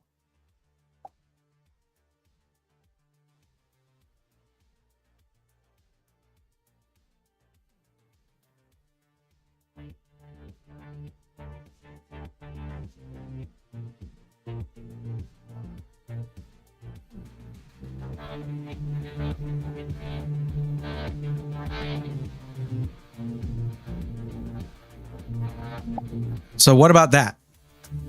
I'm kidding, obviously. Okay. Just trying to get started for all of that as a hobbyist. Okay, so it was Acer. Man, Acer, what are y'all doing with proprietary motherboard and power? No wonder you need all that stuff. Okay, all right. How low price can we do this? We're not... I mean, clearly we can't do the Z490 motherboard. And these are not anywhere near being well suited enough for streaming, content creation, video editing. Two things, like if you're going to be building a streaming PC, what you need is USB ports for the main thing. You need USB ports. 16 gigs of RAM, a little rough for gaming and streaming at the same time. To be honest, 32 gigs would be better. But you got, if we somehow manage to make it DDR4, you can combine another 16 gig kit down the line with the 16 gig kit you already have, as long as these specs are identical. DDR4 was good like that. DDR5 and other kits before that were great like that. DDR5, they left that little benefit behind, unfortunately. So let's get rid of this. I think the best option for you here would be LGA 1700 DDR4 if possible. It's just those are the motherboards that have been flying off the shelves. I don't know, maybe there's a restock. This is not bad. But it's not 113.35 for Asus Prime B7060M. No, full ATX. I should just do that. There we go. And let's try to pick B650. No, not B650. No.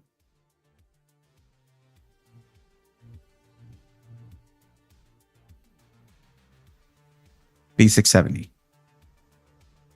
Or B660, rather. B660. Lots of letters and numbers, all right? 199. Yeah, that is...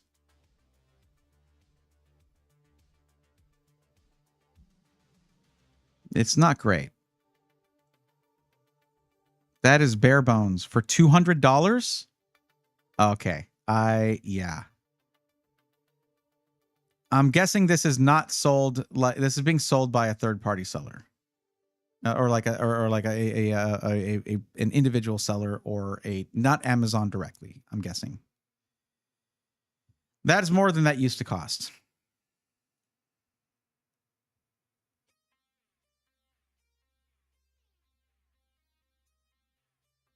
B760.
Yeah. Ships from Amazon, but not sold by Amazon. This is like, I don't know, $120 board. Some good features here, though. Let's go over them real quick. Just not great. So it has 3 M.2 slots here. 1, 2, 3. So that's that expandable storage is needed. Like if you look at an MATX motherboard, especially with a much stripped down chipset, you end up with like 1 M.2 slot. So that 512 gig that you have is all you're going to have if it's an M.2 drive. You cannot add more really fast storage for, like, say, for video editing, putting your projects on there, or for gaming, putting your game library on there, that kind of thing. It can't, like, the varying speeds in M.2 drives don't make a huge difference in gaming, but the variance from a mechanical hard drive or a 2.5-inch SATA SSD up to M.2, that can make a difference in load times and things like that. There's a threshold, though, where you get diminishing returns on that. The I/O is, you have 5 USB Type A ports. 5 USB Type A and 1, as you requested, 1 Type C. But this is not a lot. 2.5 gig Ethernet is nice, but I got to check something here real quick, because I got a feeling. Yeah. You need Wi-Fi, right? That's going to cost more.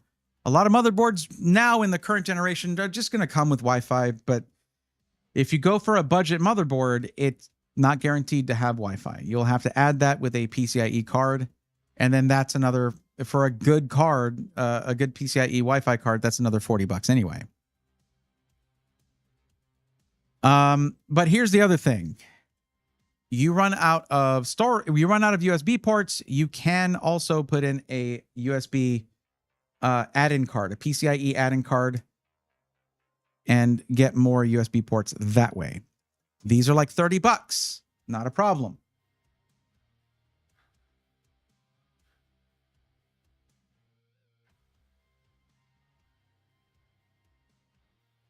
I feel like you're yelling at me, by the way. But that's just how exclamation points work. Sorry. I'm not criticizing you. It's just funny. I was going to buy a new DDR4 32 gig kit I found for $125, but this happened and had to redirect funds. Yes, I understand. Yeah. If we go for a new processor as well, I prefer AM4 full ATX. Okay. I would prefer that. Sure. Yeah. The problem with that is a lot of the things that you're wanting to do benefit from more cores, and Intel has those. AMD is not good, is not up on the core counts as much as Intel is on a budget. So what's your reason for preferring AMD here? Is it based off of research and like benchmarking and testing, or is it based off of Reddit or something? Because when it comes to a PC that is multi-purpose, you got to look at what's better for the big picture, not for just one thing. You know what I mean? Now, if it's the only feasible thing budget-wise, which I don't know what your budget would be now, like if you're like, okay, I got to spend more, right? No idea. But if it fits the budget, cool, because the cheapest DDR4 B760 here, this is cheaper than the B660, by the way, is $190.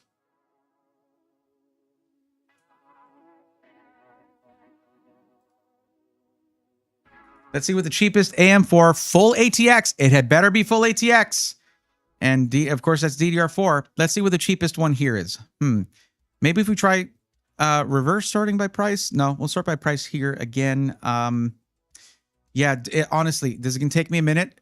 There's just too many to look through. Give me a second here.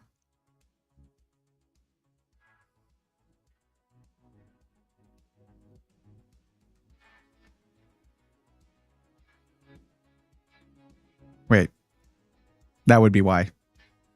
That was funny for a moment, though. Why did this allow me to choose AM4 and B760 for the chipset? That's crazy. That was funny, though. Hey, look at that. There you go. ATX motherboards for 90 bucks. As long as that is actually on sale and not like coming soon. Let me see. In stock. Okay. This has Wi-Fi and it's 99 bucks. There we go. All right. Remember what I said. Intel CPUs on a budget are just going to usually have more cores, be better for productivity, things like that. But if AMD has the better price and the better options, then yeah, go for that. So there you go.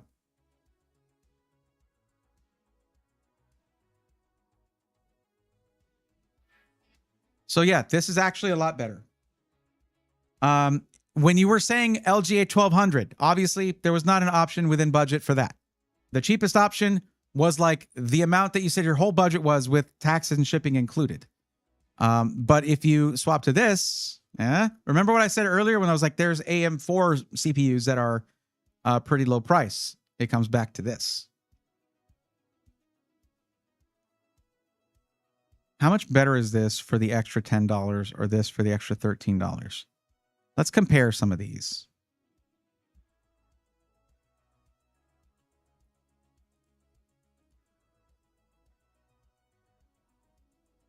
Well, hey, it has USB-C, so there's that.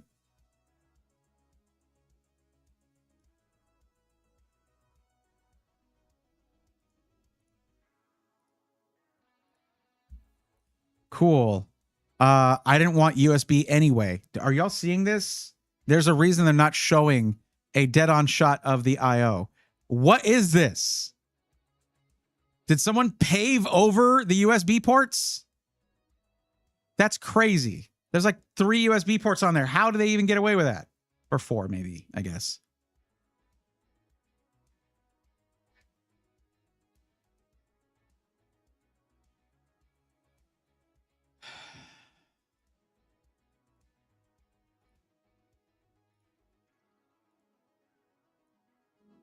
Okay, so there's 4 USB 2.0 here. That's actually good because mouse, keyboard, headset, Stream Deck, bam. And then you have your faster ports for other things that require that. External capture card, things like that, you know, that can go into the USB-C or the 10 gigabit per second red USB port right there. And then you have 2 5 gigabit per second USB 3.0. So those, you put something like an Elgato face cam and you're off to the races. Try to plug an Elgato face cam into these and it's going to yell at you like, no. That's not USB 3.0 or higher. Get out of here. This is a solid option, but let me look at the rest of it. 2 M.2 slots here, but lots of PCIe. Good Lord. Okay.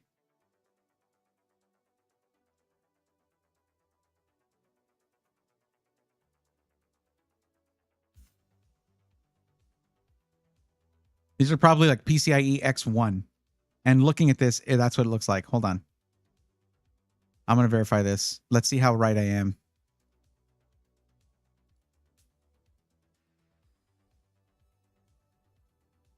How close up can we get here? No, not very close. But you can tell how there's a little gray just only here. And so there's not lanes. And it's just full-size slots for no reason. Expansion slots. 1 X16 slot and then 4 X1 slots. What did I say? PCIe 3.0 X1. This card would not work in that motherboard.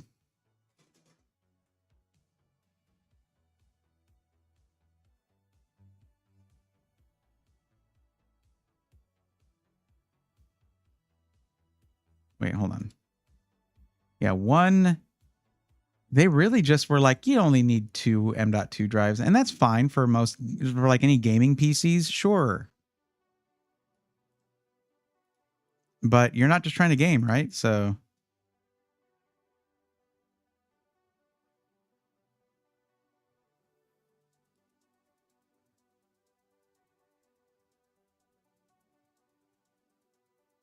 this is not how this usually looks. PCIe X16 is 2. Huh? PCIe X1 is 2. 2 M.2 slots. Oh, detail. There it is. Okay, thank you. Let's see. Expansion. 1 PCIe 4.0 X16. When installing PCIe SSD in M.2 to PCI slot E3 will be unavailable. Fantastic.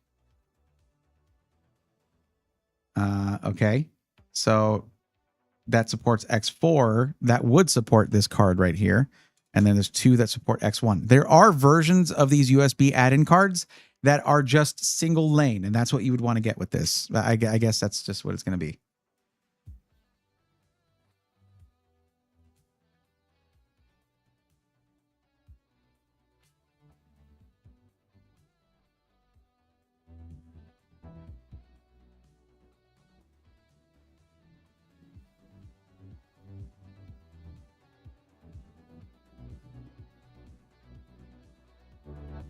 Wait, what? Sorry if I'm supposed to realization, but I just realized GPUs go into a PCIe slot and not in a dedicated GPU only slot. Yeah, that's usually the first one listed here. Whatever the X16, it's the most connected PCIe slot that goes direct to the CPU.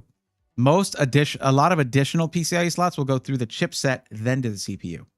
But you want your GPU to be directly connected. Whatever. This is a solid option regardless. It's just if you're using this M.2 slot down here, then this PCIe slot will be deactivated. Okay, so just be aware of that. You're going to want that because 512 gigs for just gaming might have carried you for a while. All the other stuff you want to do, 512 is not enough, not even close. So adding another M.2 drive here down is an option, but that deactivates this. No problem. Just get one of these USB 3.0 add-in cards if you need more I/O down the line when you're streaming and stuff, and get the X1 version of that, not the X4. Okay, the single lane, not the 4 lane. Okay, cool. We'll just choose that one. All right, $113.48 is much better than $250. How about that? Or $190 that we saw on the bare bones LGA 1700 motherboard.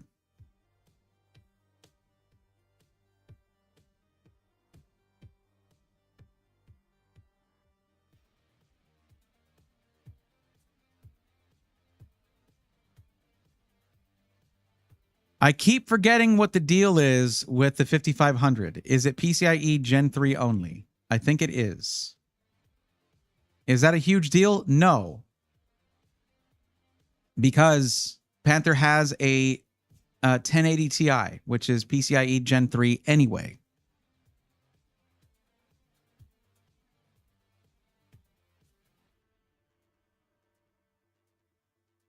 Yeah, but that also doesn't matter for you because your GPU doesn't require PCIe Gen 4. It won't bottleneck it or anything like that. Uncle Obama says, crazy because my PC was originally a Rent-A-Center PC. They're still selling PCs at Rent-A-Center, huh? Yeah, wow. But over the last 4 months, I upgraded everything except the CPU. Cool. Northern Lights, what's up? Welcome. Okay. This, like, when it comes to performance overall, the 5500 is like the best deal price to performance wise. 6 cores, 12 threads. You have the option down the line to get yourself like a, well, if you can find something like a 5950X. The price on that has dropped tremendously when it's available.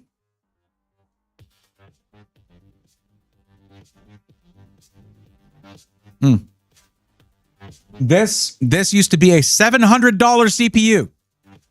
16 cores, 32 threads for $351. That's a down the line upgrade. And for video editing, it would be a big one. But that's just something that's available to you. But right now, you would be on the 5500. Look at that, $200.16. The problem is we still need a case and a power supply, right? Let's see how out of budget we are. We're not far.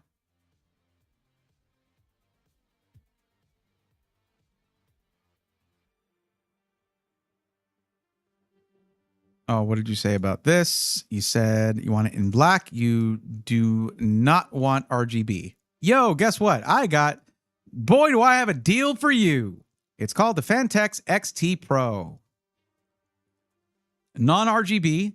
This comes with, I think, one fan in the front. That should be adequate for what you're doing, but here's the problem. You know the cooler that you have in that Acer PC, it might not, it's not going to work for this. So you do need a CPU cooler. However, the 5500 might come with one. Let's check that out real quick. Let's also do this. You can also get the Eclipse G370A, which comes with a full complement of 3 RGB fans in the front, which you can turn off in terms of RGB. That is $45, $46 right there. That is a dynamite deal. Fantex makes great cases. I might recommend just get that one and just turn off the RGB if you don't want it. 45 or 46 bucks. And instead of getting just one fan in the front and one in the back, you get 3 fans in the front. The power supply is the issue. You're not going to get out with a good power supply because guess what? Whatever your budget is, it's not easy to just get to just start from zero again. If say you buy a cheap power supply and it fries everything, right? It's got to last you for years.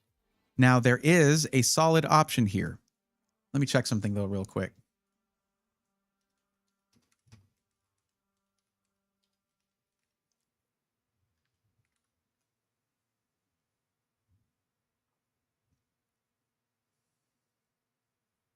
Okay, so NVIDIA recommended a minimum 600 watt power supply for the 1080 Ti, but generally a slightly higher wattage is preferred.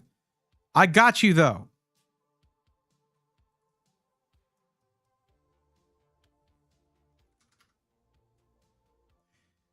So what if you could get an 80 plus gold rated, platinum cybernetics rated, which is a more thorough certification, fully modular power supply that it has an A rating on the PSU tier list for 90 bucks. That is the Montech Century 2. It is 850 watts for $90 with all of the things I just said about how good it is. RGB, just don't want to pay extra for it. You're paying less to get that case with RGB fans, not more. So I plan to upgrade the CPU down the road. I don't mind rubbing. I just, oh, RGB. Got it. Okay. I don't know that there is a power supply cheaper than this that I would, in good conscience, recommend. These have been making a huge splash. Yeah. Yeah, this is my favorite power supply right now. And that's because I know people at companies that make power supplies that I like. I like those people. And I like their power supplies, but they don't come anywhere close to the value of this Montech Century 2. And just, you know what? To be thorough,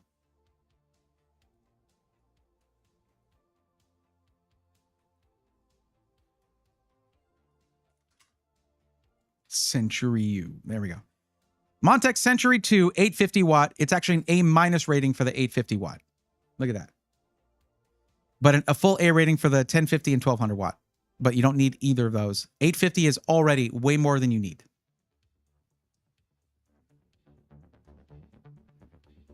Dangerix, what's up? Yes, you are correct. The CPU cooler is next. If this thing doesn't come with one. And it looks like it does. Yay! This box includes an AMD Ryzen processor and a high performance, well, you know, high enough performance AMD Wraith thermal solution. No need to buy an aftermarket cooler. There you go. Hope you had a good trip. I did.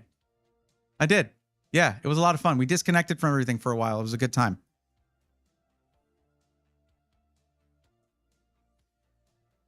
Zayoak on YouTube says, how do you feel about a 9850 X3D and a 7900 XT? 64 gigs of DDR5 RAM as well. Zayoak, that is super generous of you.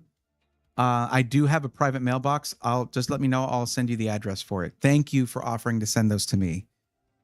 I can only guess by your vague chat that that's what you meant, and that is super generous of you. Thank you. I'll make sure they find a good home. I feel great about that. Thanks for asking. That sounds great. Now you can pay more to get cases without RGB. I don't think that's the case here. Haha. I think it's more because this is discontinued. The G370A is discontinued, as far as I know.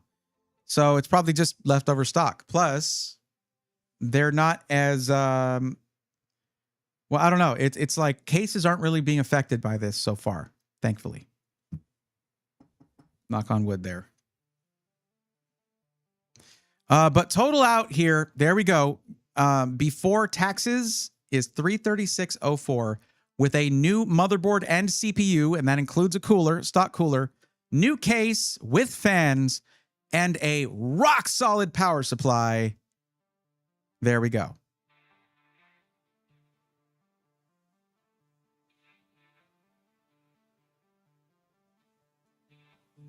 I had my doubts about myself on this, but I think that worked out pretty good.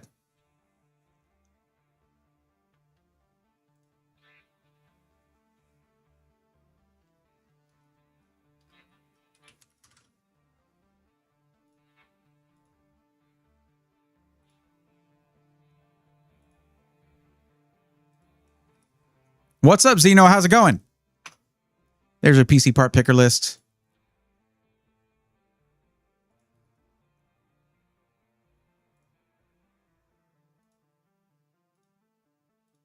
There it is.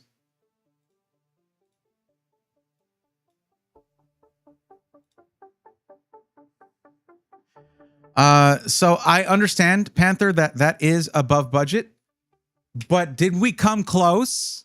I think we did. I think that's as good as it's ever going to get. I don't think I've done any recommendations under $500 for like a long time, and it's all brand new stuff. There you go. Plan to upgrade my PC, get a new SSD, and move to Linux. Planning for Endeavor OS. Zeno, the last time I looked at Linux distros was when I was installing one on an Xbox back in college, which is a depressingly long time ago. I don't even remember the details of that, by the way. I know y'all are going to ask. I don't remember. But that's awesome. I know Linux is great. I mean, I worked with it back then. It was great. But so I'm definitely not a Linux hater. I think Linux is very cool.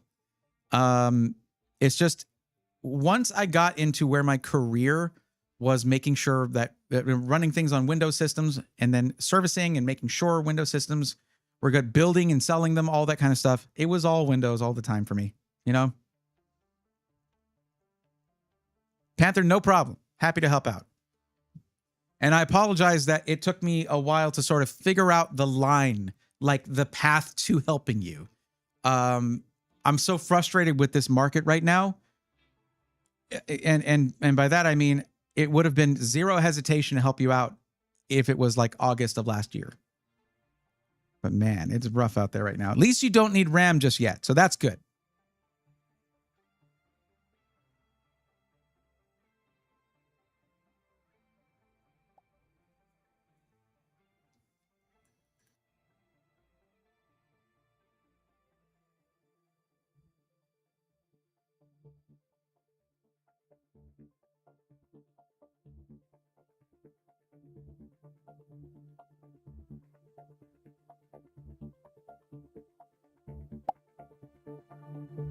And we're back.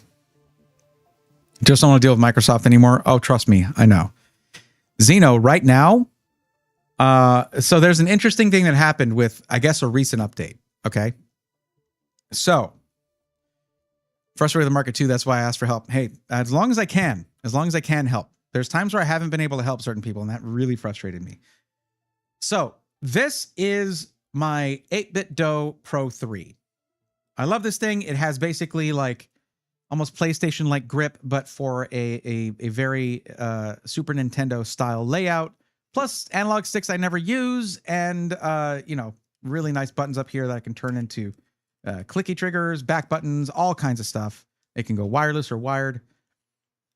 So in Super Metroid map randomizers that I love running, there's a thing where you revert to a previous save while playing. You get soft locked or something like that. When I do the button combo for that, which is left shoulder, right shoulder, start select, it opens up like Steam or the on-screen keyboard. That never happened before.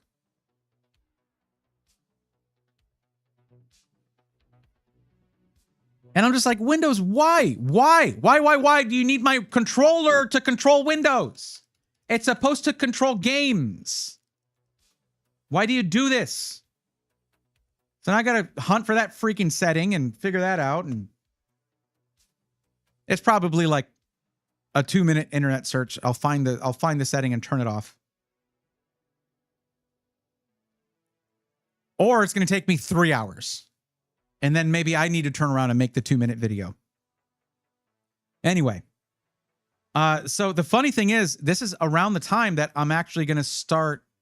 I mean, I might start jumping into the weeklies because there's a huge community around the Super Metroid map randomizer. And they're like, I've been doing commentary for the tournaments. For tournament matches, the best of 3. There's a huge tournament happening right now. That community is becoming kind of massive, actually. It's really cool. And I've been getting a little bit of pressure to start throwing my name in the hat for comp because I've run hundreds and hundreds of these seeds. It's so much fun. It's enough to where I'm knowledgeable enough to commentate on the races. And now my emulator that I'm using, I try to revert, and it's just like, other stuff starts opening up on my desktop. It's great. I love it, obviously. John Paul Bacon, welcome. How you doing?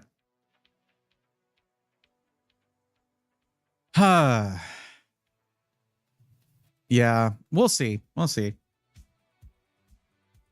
I have been tempted to just like buy an old SNES and sort of reinvigorate it, right? Refurbish it, put it in an atomic purple shell because they have those for Super Nintendo and aftermarket, basically.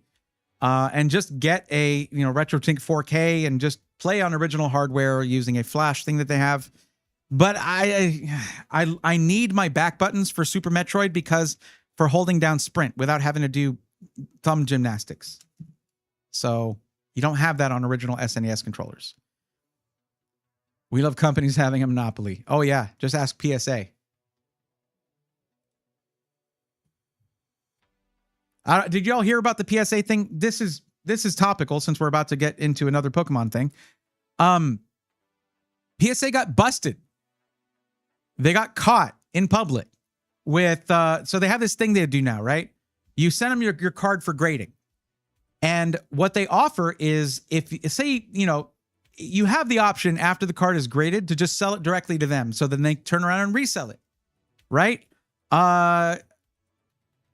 So if you're not happy with your score, the rating that you get in particular, like if you get a 9, you just sell it. I'll sell it to you guys, and then whatever.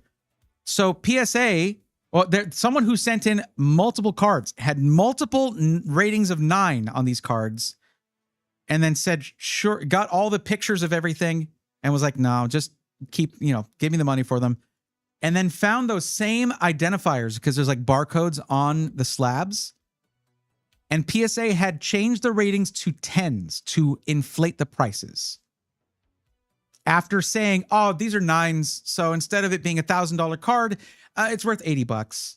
So we'll give you 60, and then we'll sell it for 80. And the person's like, okay. And then they turn around and make 10 times the money. And they were like, oh, it was that was an oopsie. That was an oops. Well, you know what? Why don't you send it to Beckett? PSA bought Beckett. What do you mean?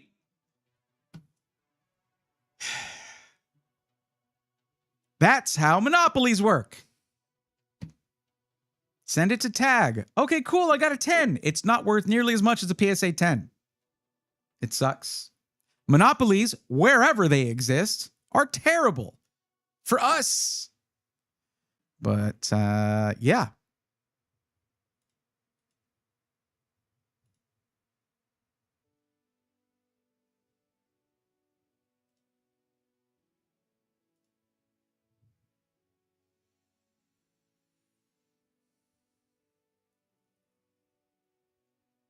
There's something I've been thinking about. You know, the wheel thing that I'm using to decide what to rip. The fun thing is this: if people don't like that, or if it gets annoying for editing, or we don't like it or whatever, we can just leave that part out of the video. Isn't that great? It just helps me choose what to open now. The thing is, I kind of want to open that Prismatic Evolutions booster bundle, even though I know it's going to treat me poorly. And after that Journey Together debacle, I kind of need a win.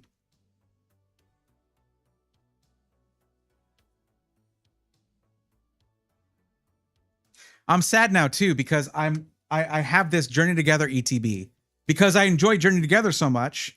And then I just did 12 packs of it, which is more than what's in here. And it was terrible. Now I'm like, why do I need to stop with Journey Together? Just get Destined Rivals like everybody else. Wait, don't I have a, hold on. Oh yeah, I have a Destined Rivals ETB. What about Kroger owning more than 90% of grocery? Do they? I haven't looked into that one.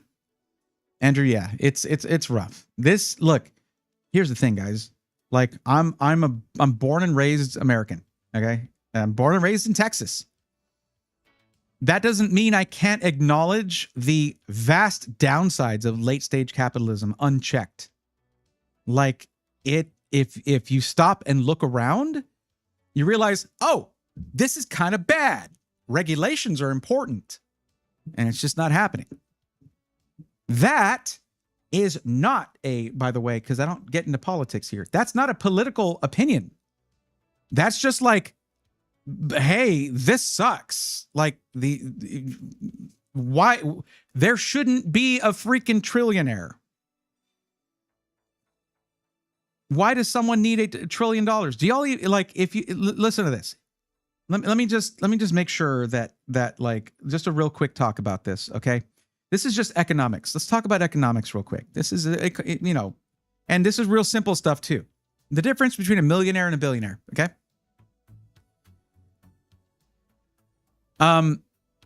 If I need to make sure I'm getting this math right, but the scope is going to be correct, okay? Let's say you have $1 million. And you're like, you know what? I'm going to live extravagantly. And you spend a couple $1,000s a day. That'll last you for a couple years, maybe. Let's say you have $1 billion and you're like, I'm going to live extravagantly and spend a couple $1,000s a day. That'll last you like 200 years. Are those numbers exact? Not at all. It's actually, I think, a lot longer for the $1 billion thing. Here, I'll do the quick math, actually. Hold on. So let's say let's go here. Let's say you have $1 million, right? Divide that by $2,000. That is, okay, so was it a day or a week? It was a week. So that's 500. Let's divide that by 52. 52 weeks in a year. So you're spending $2,000 a week. That'll last you 9 years. $2,000 a week, okay?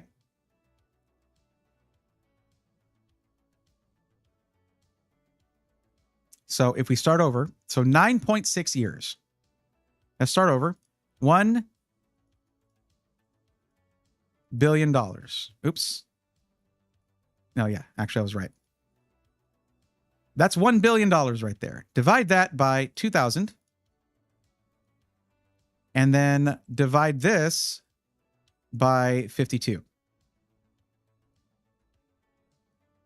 That is 9,615 years.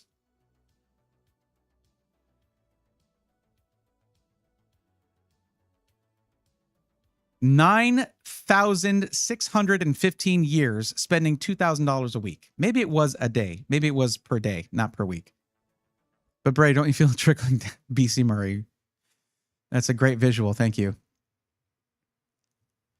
Honestly, I feel like the whole PSA monopoly is one of the easiest ones to get rid of because with a concentrated push from the community, you could change the standard to go and go, actually, PSA graded cards are worth less because PSA sucks.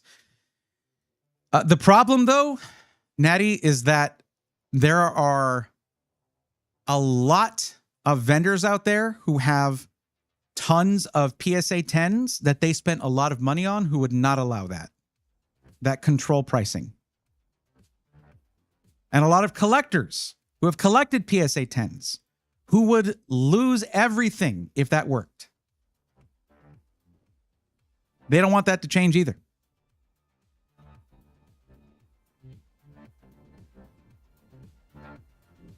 Kroger, parent company for Fred Maye, QFC.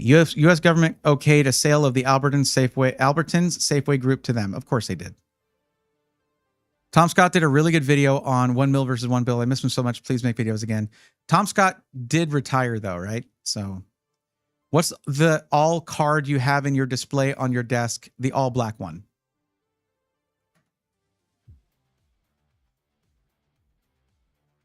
This is the all black Zekrom EX from Black Bolt.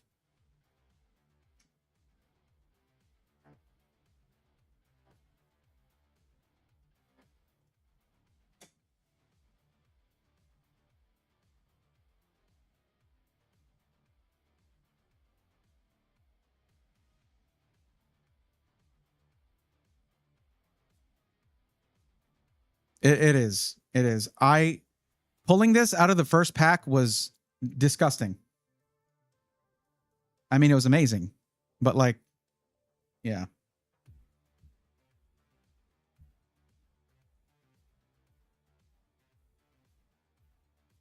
I'm actually nervous about putting this back in here now because I took like forever to center it. I don't think it's supposed to be in a penny sleeve for this, just like a regular sleeve. But I'm not about to put this card in a regular sleeve. There we go. That's perfect.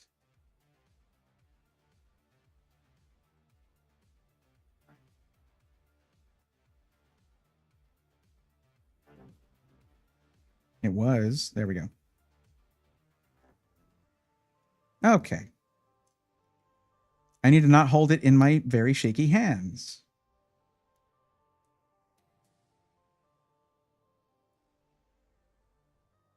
Yeah, okay. I'm putting this in just a top loader. That's what I'm going to do now. Okay. That's on me.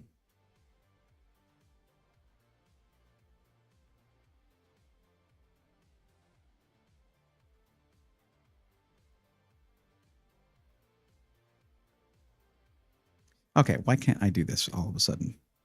There we go. It would have to be PSA graded cards in the future, preventing losses for those who have previously graded cards. I don't know. There's not real, like, I feel like if there was an easy answer to the PSA monopoly, that, like, listen, collectors are not shy about complaining about stuff and trying to do something about it. You know what I mean? So I feel like it would have been, the effort would have been made already. The amount of OCD stress putting a card in that case would give me, I'll tell you this, like, that card is supposed to be in my Pokédex binder, the massive 1088 card binder that is the Pokédex I'm putting together for the 1025 Pokemon. I am so nervous to just leave it in a binder and not have hard plastic around it. That's scary. Yeah, there's no good way to have it. The thing is, what has to happen is that PSA has to start caring about their public image because it's in the garbage right now. And I think what needs to happen, let their card values stay the same. We need to stop sending cards to PSA. And we need to, instead of lowering the value of PSA cards and impoverishing some people who have collecting forever, you know, that are passionate about collecting, that's the hobby we share. Instead, just value other highly rated cards from other, like your tag and other CGC. Value those higher. That would work for me. I'd be happy with that.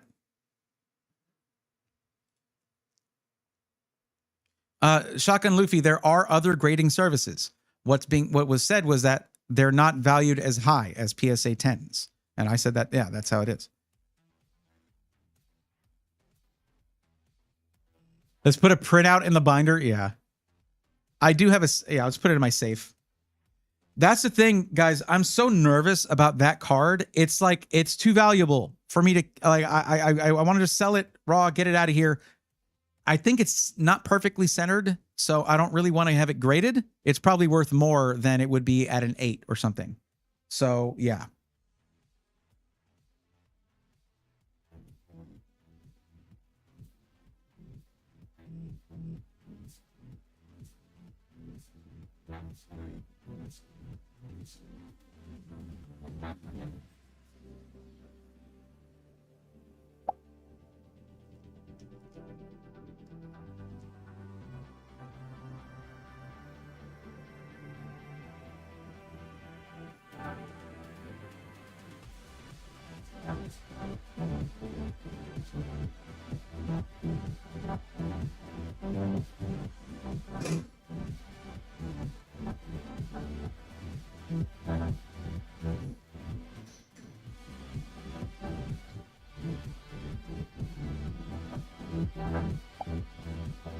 Oh, and Bray, just to do a final visualization on that subject, $1 billion spending $2,000 a day. That's what it was. That's what it was. It wasn't per week.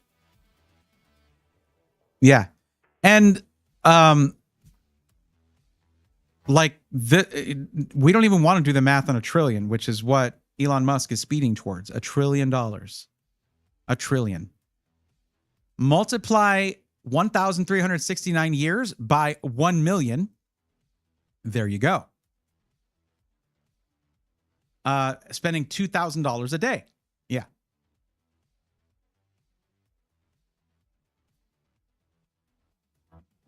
Okay.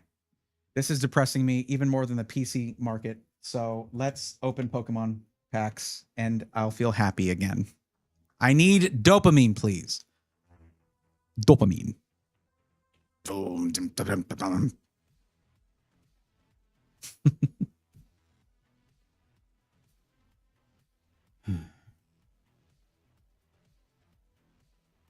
Okay.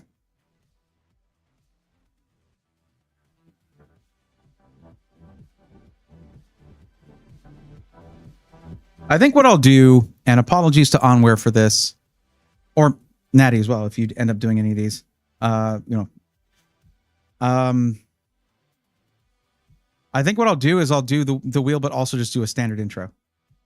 Because, yeah, there's just a lot here, and I don't know which to choose. I mean, look at this. Look at some of these options, okay? Ascended Heroes Mega Pack, the Prismatic Evolution, Evolutions Booster Bundle, Crimson Haze Mega Pack, which is awesome. The reason I think what I'm going to do, Natty, hold on. I actually hold on one second.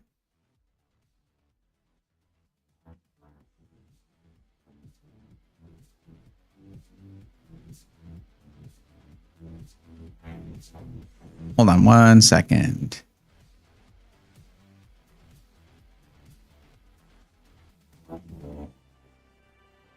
Oh wait, Andrew, no LX, are you still here? Didn't you have questions for me? I think you said you did have a question, right? I found a thing that seems okay. So you wanted me to look at a PC for you. Also, Rubu, I hope you're still here. I think I said hi. Didn't I? Did I say hi? I hope I did.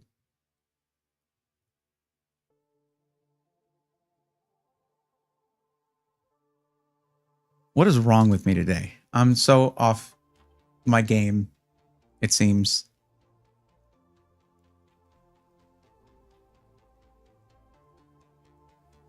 Anyways, what I think I'm going to do, because I have all these things that say Mega Pack on them, I'm going to keep that for these Japanese packs here. Excuse me, get out of the way. Thank you. Because these only have 5 cards per pack. That makes a lot more sense. For everything else, I'm going to get rid of that. I'm going to get rid of the Mega Pack thing on everything else. So let me just edit that.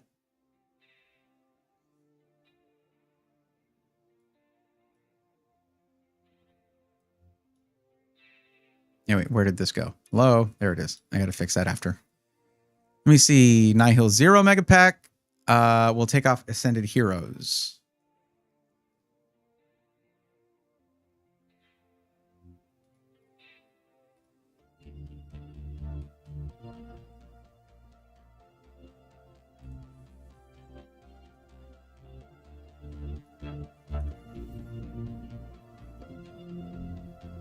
Inferno X, Crimson Haze, and Nihil Zero are all these kind of packs that have just 5 cards per pack. And that just doesn't really make sense to do single pack. It would drive me crazy. So that's fine for it. Let me see if I ruined this or not. I did. Hold on.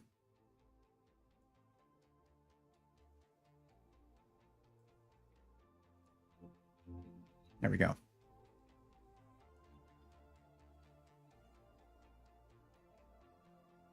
If you're wondering how I got this to work, by the way, this right here. There it is. Okay. Here, I'll show you. I'm just using the Wheel of Names, and I just gave it a green background.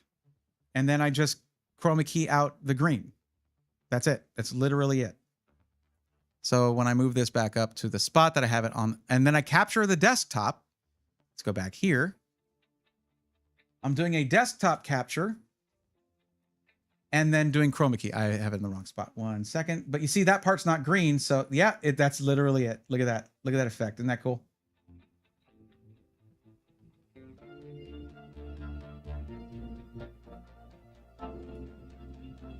Yes, it is cool. I'll answer that question for you. I have a first cousin that owns a local card shop, and I used to collect Pokemon and Magic the Gathering cards as well as compete in Magic tournaments. Nice. Very cool.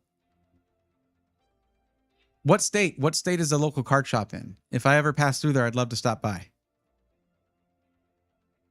Depends. I'm going to these whenever I travel for like tech content, that kind of thing.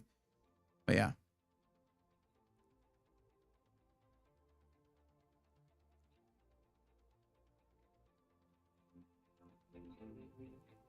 Andy Rue, what's up? Welcome.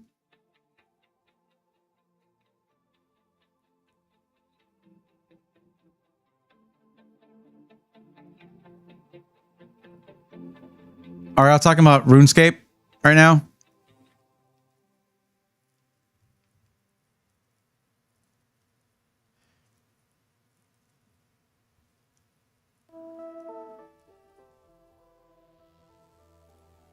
Okay. Instant gratification. Keep the darkness at bay. Yes. Let's get to that.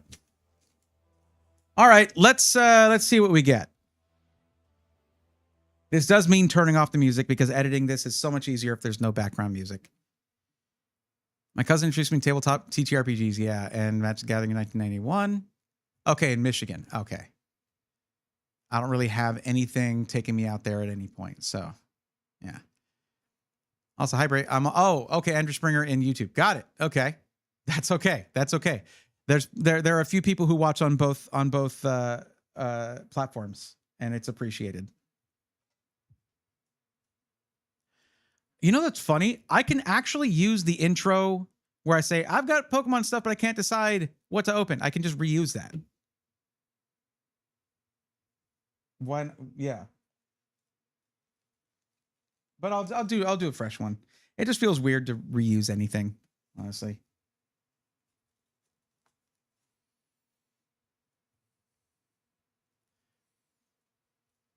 I can't decide what Pokemon packs to open, so let's let the wheel decide for me. If I just have a bunch of those, I can kind of cycle through them, I think. At least there's that. Okay.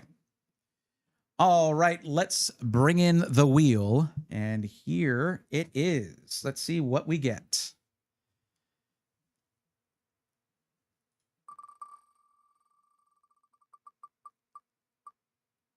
And it's the White Flare Blister Pack. Okay, that, excuse me, out of the way. Thank you. That is this right here that I got from Collectors Club in San Antonio. This is a White Flare 3-pack blister.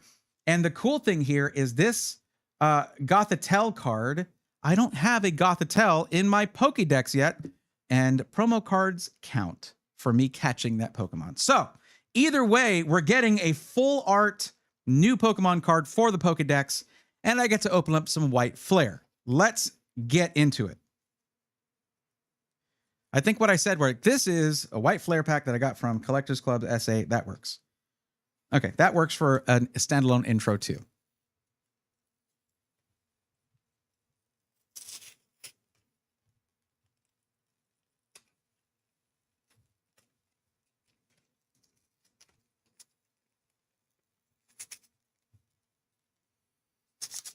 It is actually really hard to open, and I have no idea why.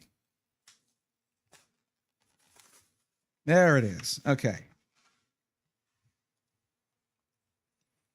So 1, 2, 3 packs. Well, hold on. There we go. 3 packs of White Flare, Black Bolt and White Flare. Just an awesome, awesome set. And if you don't already know, I did already pull the all black Zekrom EX from Black Bolt. So I don't know if I should open any more Black Bolt. We're just trying to get just cool cards from that whole set, and we're gonna go for White Flare just in case a little SIR Zekrom, SIR Reshiram shows up, or a Red Victini. But this is the promo card that I actually really wanted this for, right here. A gorgeous Gothitelle full art card that's gonna look great in the Pokédex. So let's throw a sleeve on that and see what else this blister pack will give us. Oh, also, it has stickers.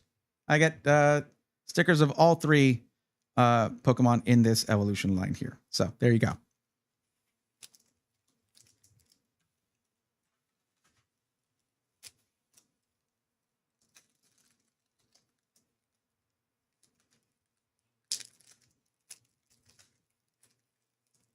Okay, that worked out great.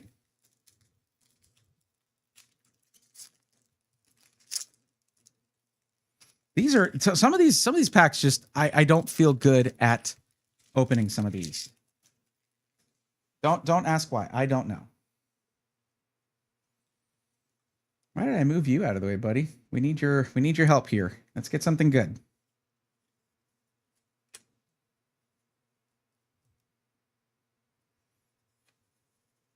All right. Basic Energy, Panseer. Oops, what did I? Okay, hold on. Sorry. I hit my mouse. That is also a Stream Deck. So that just did Stream Deck things. All right. Let's see. Basic Energy, Panseer, Shelmet. Am I in focus here? There we go. Frillish, Duat, Simisear, Ferrothorn. Well, that sounds familiar, doesn't it? Ignition Energy, Cofagrigus reverse, Leavanny reverse, and Virizion Hollow. I'm pretty sure I had all of those for the Pokédex so far. No big deal. The cool thing about focusing on a Pokédex and not just specific chase cards is that you'll celebrate cards that you wouldn't normally celebrate if you're just trying to chase the big hits. And that is really cool. There's 1,025 Pokemon out there, and catching all of them is even harder than it already sounds, because it already sounds pretty difficult. So every time we get a new Pokemon for the Pokédex, we are happy. As I continue to rip packs and we find full art cards for some of the Pokemon I already have, then they get upgraded and swapped out to the point where eventually Ferroseed, Yamask will have a full art card for every Pokemon that has one. That is not an intimidating goal at all. They know. Mienfoo, Swoobat, Mandibuzz, Tool Scrapper, Basculin reverse, Trubbish reverse, and Keldeo EX. Is that a new EX for me? I actually want to check this right now. I'm curious. That's cool. That's a hit right there. I'll take it. even if I already have this, I have a separate EX collection. That means I basically need to get like, if I'm using an EX in the Pokédex and I'm not upgrading it with like a full art or something, I need a second one for the EX collection. Yay. Let's go to K here. Oh, wow. Okay. So there's the thing. Cool. All right. Let's go to the K. Oh, I'm already there. Okay. Where would Keldeo be? There we go. I don't have Keldeo at all. And what a great start to that. So here I would click, whenever I'm tracking all of these, I'll click this to show that I have a Keldeo card. And then we can choose what modifiers it has, whether it's holofoil rare or if it's a double rare or illustration rare, whatever, EX, all that stuff, promo cards, everything.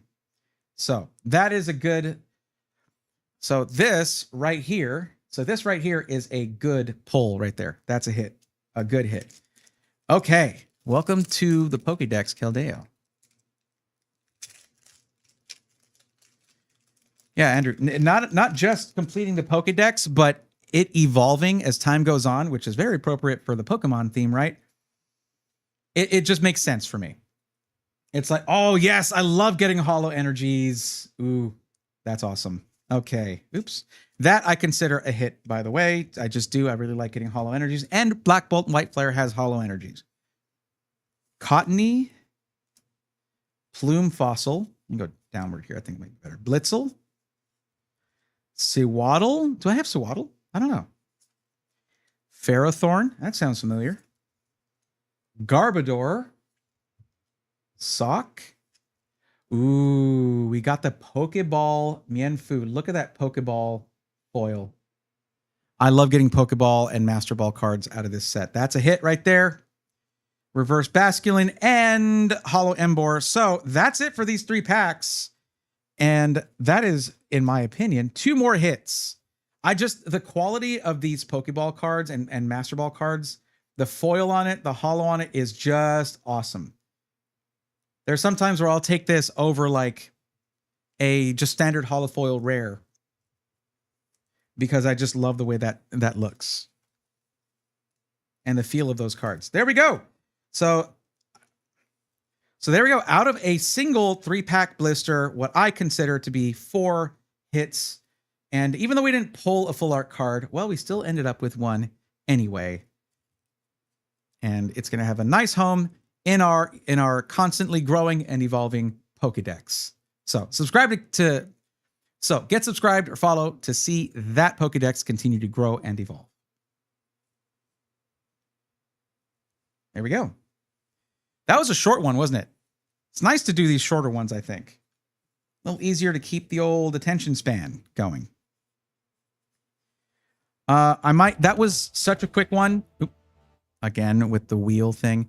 That was such a quick one. I might do another one here just because that is a slightly overpopulated wheel, I think. We need to thin the herd, as it were.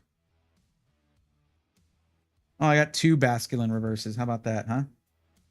For the Basculin deck. That doesn't exist.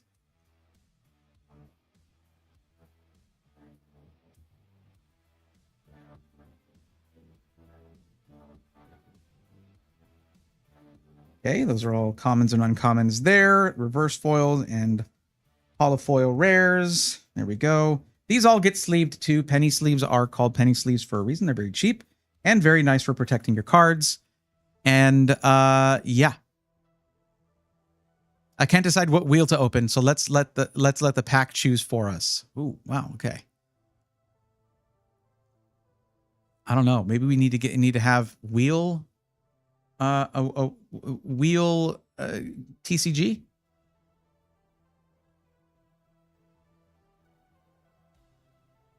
Oh, Natty, I see you there in YouTube chat. Nice. All right, Daniel Dees, you got it. Okay, did you fill out the form at all, by the way? No, I guess not. Yeah. All right, we'll see you Tuesday. Thanks for hanging out.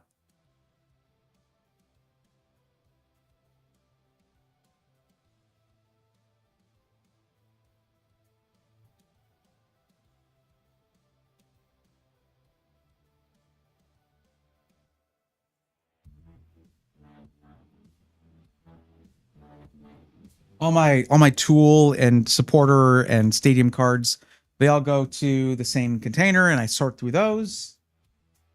All of my bulk is all alphabetically sorted as well. All my energy is sorted by type as well.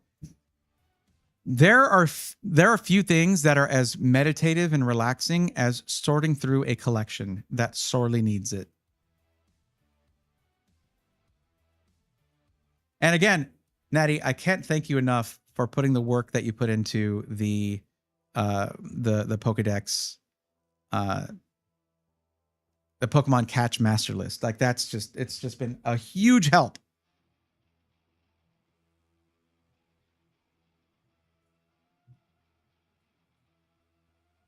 You have any more Black Bolt booster packs left? I'm buying 10 boxes tomorrow, chasing that card. Oh, yeah, no. I stopped buying Black Bolt after I got the Zekrom, the Black Zekrom. Yeah, it's like at that point, if I'm doing that companion set, I'm just pulling White Flare, right? Because as far as I know, they share every card except for Zekrom and Reshiram. Even the Red Victini is shared between them. And for some reason, I think the White Flare Red Victini is worth more. I don't know why. Don't ask me why. I wouldn't know.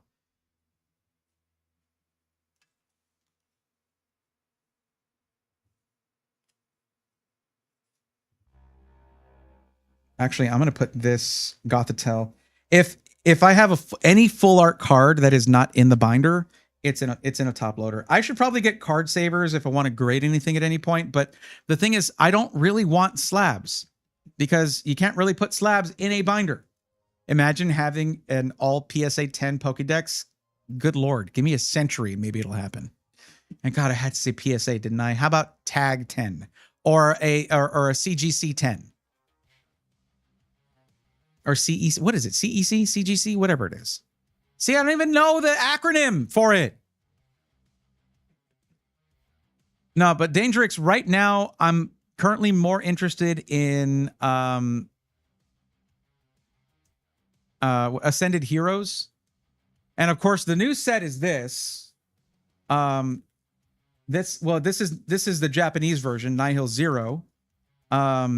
And I have, this is a booster box for that. These are a little rough though, because like if you get something like the high class box of Mega Dreams, or and I imagine there's one for this too, you have really good hit rates with this. You'll have packs that don't have anything holographic in it or whatever. If you've ever done a gem pack box from the Chinese sets, like Gem Pack 3 or 2, the amount of hits you get from those is ridiculous. They made up new holo patterns just for the Chinese market, and it's super cool. The rotary is insane. But this Nihil Zero is going to be like perfect order or something when it comes to when they make the English version. And the hit rates are going to be even worse in English, which is the same thing for Mega Dreams versus Ascended Heroes. Oh my God, I'm so new to this and there's so much to learn. It's too much.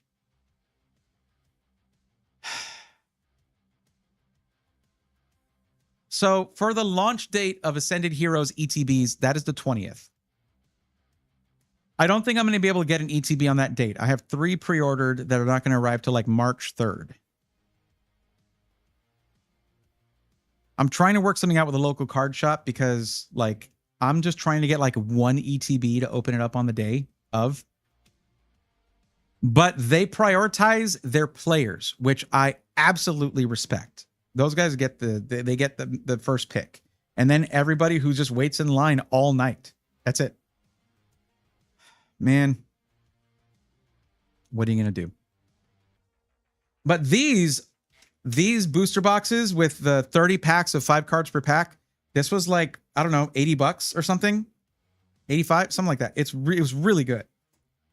And I've already gotten some pretty good pulls from it. So did I already put those away? Where are those?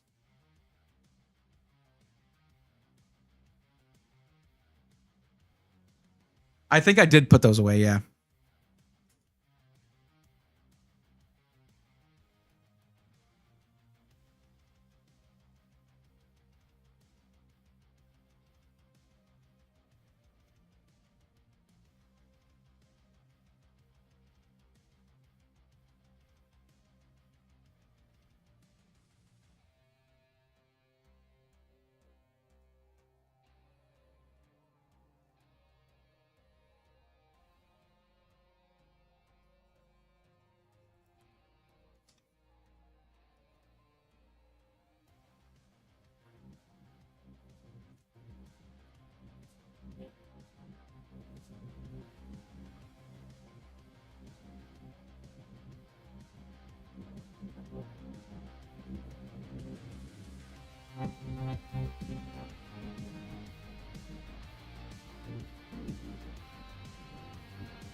What did I do with?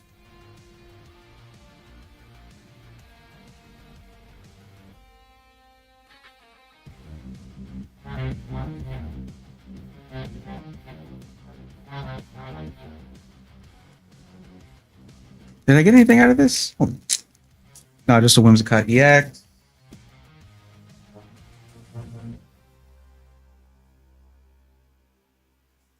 Ah. So, real quick, while I was traveling, I'm not recording it. This is just us talking now. While I was traveling and going to different card shops, I went to, I think, one or two, and I didn't do this, but I started doing a thing where I wanted to get a video at each card shop and kind of appreciate them. They keep the hobby alive. Other than Pokemaniacs and San Marcos, they can just shut down any day. They can just go ahead and shut down. That'd be great. They're charging double market. Yeah, they suck. Anyways, but I started doing this thing where more than double, by the way, more than double market. I'm not a hateful person. Okay. It really sucks that they're doing that. I started doing a thing where I would buy like, I don't know if I got an ETB or whatever I thought was a pretty solid deal. And then I would buy a single pack and open it there just to make a quick video out of it. And this one was from this Hill Country Cards and Collectibles. And I got this in just one of those videos, the Team Rocket's Orbeetle. I don't know. It's not worth a lot or anything. Doesn't matter in terms of like, oh yeah, whatever. So I'm rich now. No, it's not like that. It's just more like it makes it that much more special that I go into the shop, I buy a thing, and I open it there. And it was really cool. It was really cool to do that in person. And I don't know. I'm really gonna be, for the first like year probably of doing the new channel, I'm going to be figuring out what stuff I like to do the most in terms of content and the experience and what works for me, right? I'm not just going to go out there and try to be a Kiki Rips clone. I'm not going to try to be a Deep Pocket Monster clone. I couldn't afford it. Or Alex Ketchum clone or whatever. I'm going to be me, you know? But I just have to figure out what kind of Pokemon creator I am. I really hope that the video game side of it becomes a big part of it because I really want to play video games. I don't get to do it as often as I'd like. I miss that. That's how I started. That's what I started doing was video game content. I miss it. All right. I want to do more Night Hill Zero. I want to do another mega pack of that. And yeah, I'm going to save the mega packs just for the Japanese sets that are 5 cards per pack. Or if I get more gem packs, Chinese cards where it's only 4 cards per pack, I'll save it for that. But for 10 card packs, I'll do just 1 pack at a time. It's fun, but yeah. Let's do another one.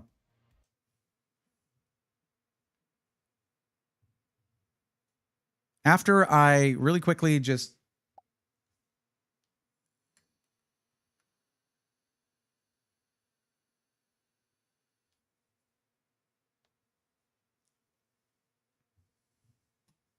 okay.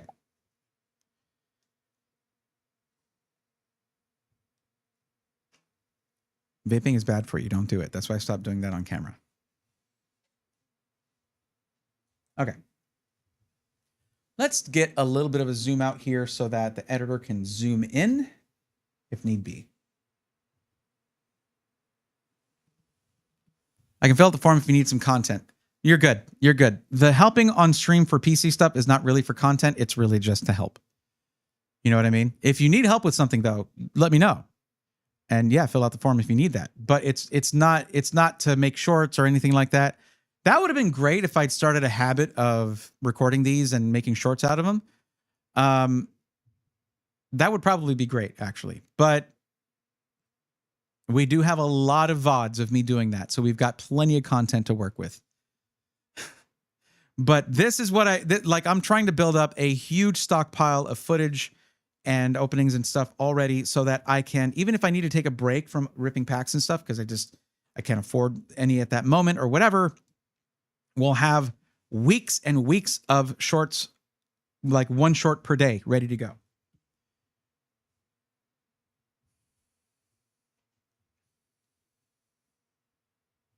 Let me get this slowly rotating again by reloading the page.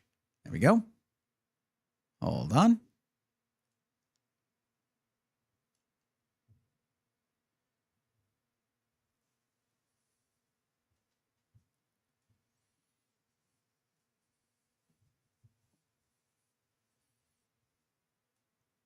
All right. You know the... I'm recording. Okay, good. There we go. All right. You know the drill. Okay, you know the drill. I want to open Pokemon packs, but I can't decide which to open, so the wheel will help me decide. Let's see what we get.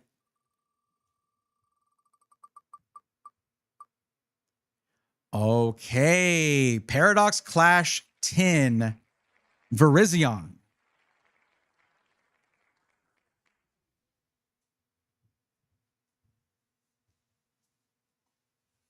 There we go. Okay. Paradox Clash 10 Virizion.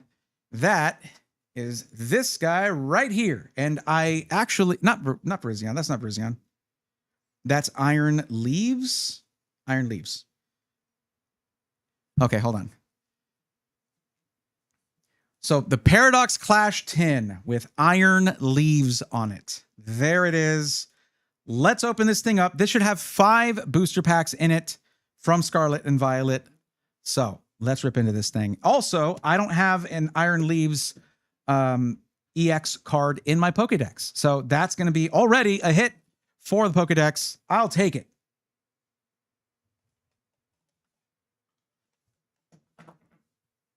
Where did I put my knife? There it is.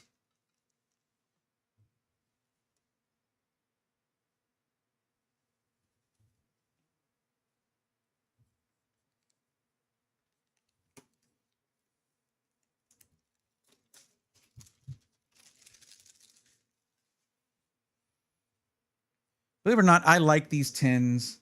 They're kind of cool for storing stuff. You don't necessarily want to store just like raw cards in there because the way that these are cut off on the ends here, it can ding the corners of your cards. But there it is. There is our Iron Leaves promo, Iron Leaves EX.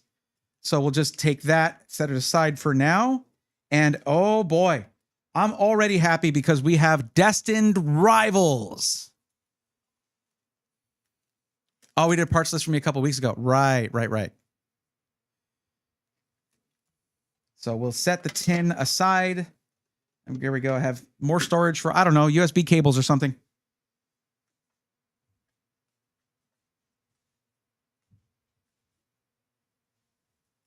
Let's see what packs we got. We got Destined Rivals, 1 Destined Rivals, 2 Surging Sparks, and 2 Journey Together.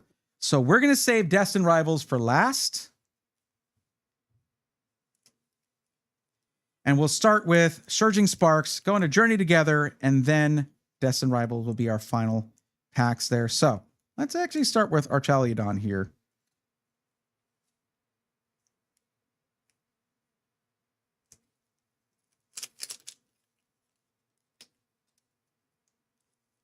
I said Virizion. It's Iron Leaves. Can't believe I did that.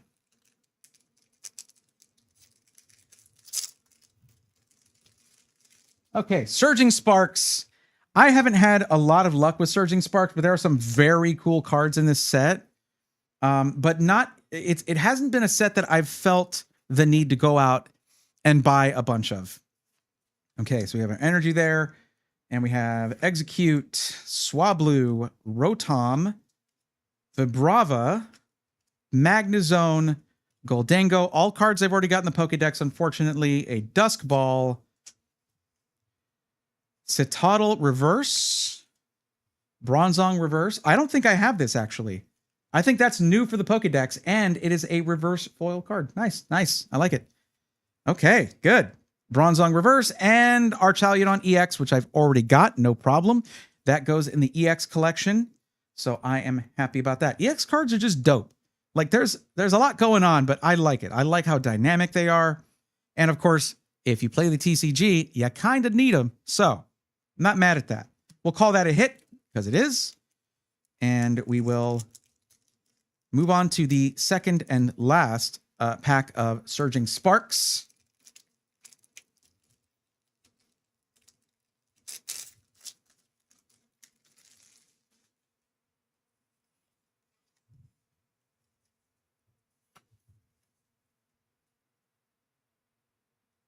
Can you focus a little bit? There we go. Here's our energy. Okay. Drasna, Esper, Wattrel, Excadrill, Lively Stadium. I actually really like pulling the cards this way a lot more. It's nice. Shinotic. I think that's new for the Pokedex. Nice. Time. Vivillon. I think that's new and it's reversed. That's awesome. New for the Pokedex. I'll take it. Reverse Lively Stadium and okay, there we go. Oh, look at that. Yo, we got a hit. Look at this. Black Curum EX. What is this? An ultra rare? Yeah, look at that. That is an awesome card. Are you kidding me? That is super sick. Oh, that's a hit right there. That is a good hit right there. Oh, man. That's a really good one. Okay, Journey Together. You haven't been treating me that great lately, so after a good start with you guys, it's not been super fun. So let's see what you got. The thing is, the more I open, the fewer new Pokemon I'm gonna get, and that's more what I'm talking about, rather than just like I want the most expensive cards you got. No, I just want cool cards. Full arts are great because they look awesome in the Pokédex, but really, I just want there's so many cards, Pokemon still missing from my Pokédex. I just want to fill it out first before I worry about getting all these full art cards for it or whatever I'm going to be putting in there. Their energy. So Paris, Wingull,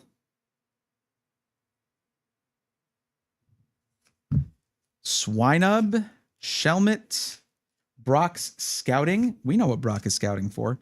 Virizion, Hop's Choice Band, Pupitar Reverse. I just got this from a previous video. Copperaja Reverse. I think that might be an upgrade for Copperaja if I don't already have one.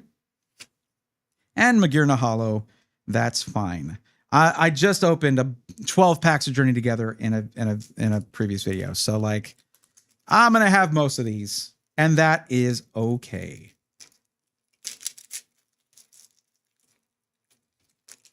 Okay, well, this one's like, don't open me, please. No, the chase card's in here. Don't open it. No. Okay, all right. Well, I guess we have a top chase on our hands. I don't know. We'll see. I don't care. I get nervous when, look, like when I pull a really big chase card, and I have before, I get nervous. It's like, do I get this graded? Do I sell it raw? Do I keep it for the Pokédex? What do I do? Man, it makes me nervous. I don't know. Okay, Alolan Geodude. I think I might replace my regular Geodude with this. I like the Alolan Geodude, even though it has weird, like, hair mohawk rocks on the top. I don't know, whatever. Lotad, Sentret, looking heckin' chonky there. Love it. Okay. And Zorua, Spiky Energy, Super Potion, and Darmanitan. Oh, we're out of focus. How long have we been out of focus? Be brutally honest with me in the comments. Ends Darmanitan. I like that Darmanitan art. That's cool.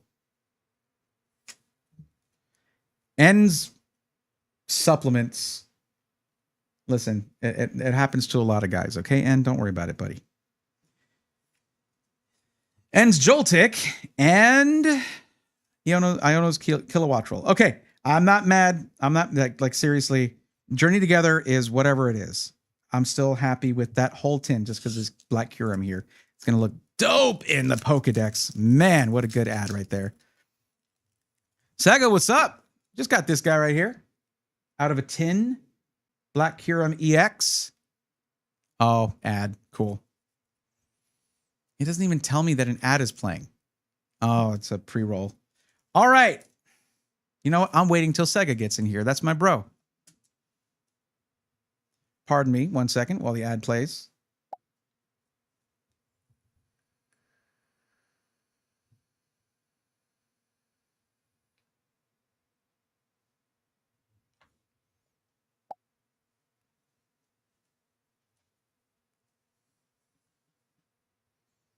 Sega, let me know when you are back from the ad, buddy.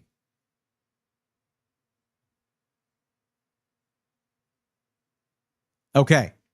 Nice. What's up, man? How's it going? Welcome.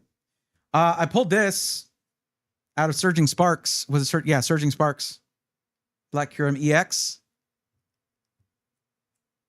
Oh, if you want it to put the notification up, you got to refresh the page, I think. And it'll give you the message. But thank you in advance. Once I'm done recording this, I'll do the whole bit. Okay, last pack for this from this tin is Destined Rivals. Destined Rivals is growing. The price of Destined Rivals is going up pretty fast. Unless I think the booster bundles are still fairly available for card shops and vendors and stuff. But man, the booster boxes have gone up a lot. Let's get some last pack mojo here, buddy. What do we got? What do we got? Cynthia's Garchomp incoming. Oh boy, you heard it. You heard it here first, everybody. There it is. Let's see how prophetic you are, buddy. Let's see. You see the prophecy coming to pass. And if it doesn't, maybe I've got a backup. Maybe I've got a backup here if we don't get it. Maybe. All right. Whoop, whoop, oh, that was something.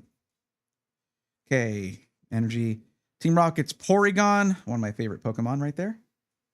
All right. Let's focus. Thank you. Ethan's Sudowoodo. Team Rocket's Coughing. Yeah, it's going to be a lot of Team Rocket. This is the first time there's been a Team Rocket themed set in a very long time. So I really like Destined Rivals. Electabuzz. The TM Machine, which, by the way, is Technical Machine. Good job, Pokemon Company. Good job, Game Freak. Okay, because that's from, or no, it's Pokemon Company because it's the card game. I don't think they do that in the video games. Hippowdon. Oh boy, what is that? Marnie's Morgrem. Okay, it's just a reverse heat Rotom. Cynthia's Power Weight. What are we going to see behind reverse hollow Cynthia's Power Weight other than Cynthia? It's a Gorbis.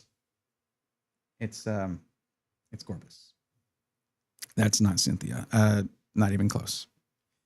So I liked that. Not the last bit.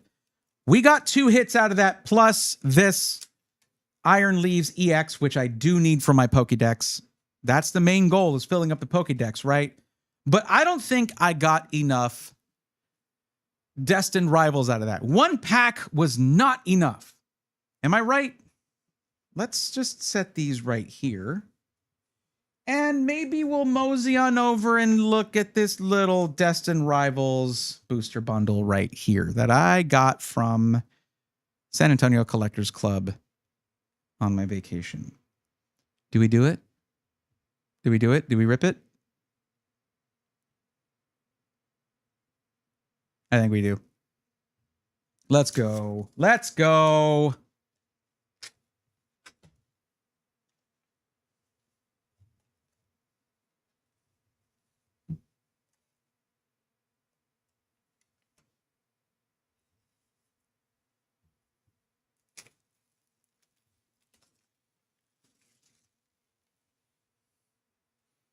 Natty is okay. Natty, no one's disagreeing with you. But we sometimes have to keep our inside thoughts on the inside.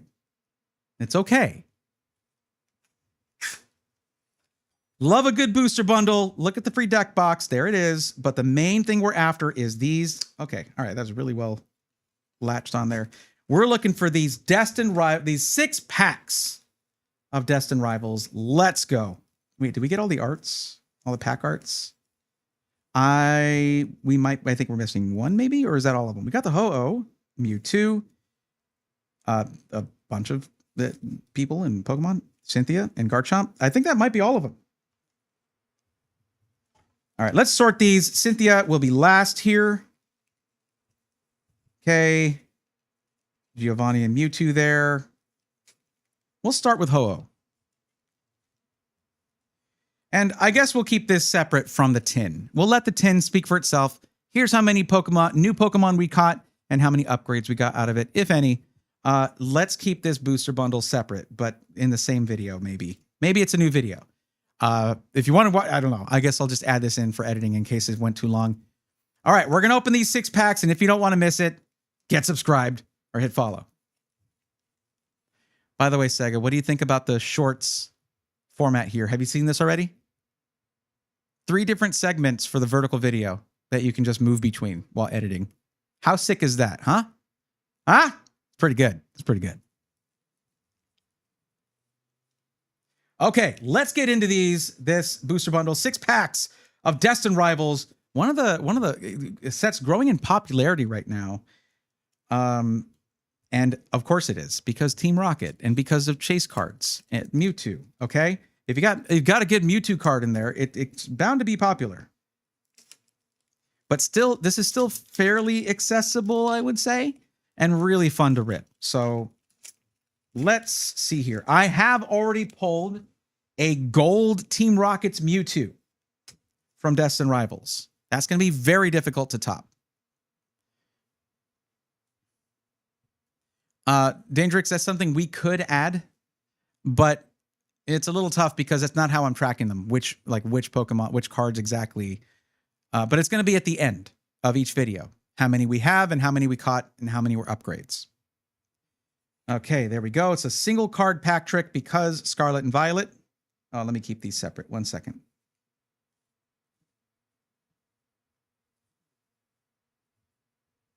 All right. So energy, of course. Now this looks like it's far away, Sega, but oh no. Yeah. Well, I mean, we're still talking about some stuff, but yeah. So I'm keeping this a little far away, but so that we can like zoom in and stuff. I might zoom a little bit myself here, just so I can make sure that I'm in focus, because the autofocus has not been super kind to me.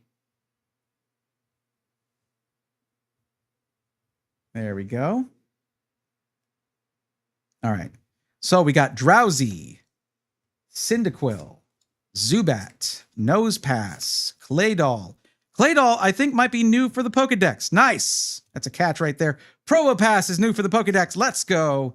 Spikemouth Gym, Growlithe Reverse. Look at how cute that is. Okay. It's like it's stickers in it, and someone's scrapbooking their Growlithe. That is adorable. Barrascuda and Electivire EX Ultra Rare. Let's go. That's a hit right there. And I think a new Pokemon for the Pokedex and a full art hit. That is awesome. Nice. That's a great start for this Destined Rivals booster bundle. I hope that's not like, I hope I didn't already exhaust a hit on the first pack.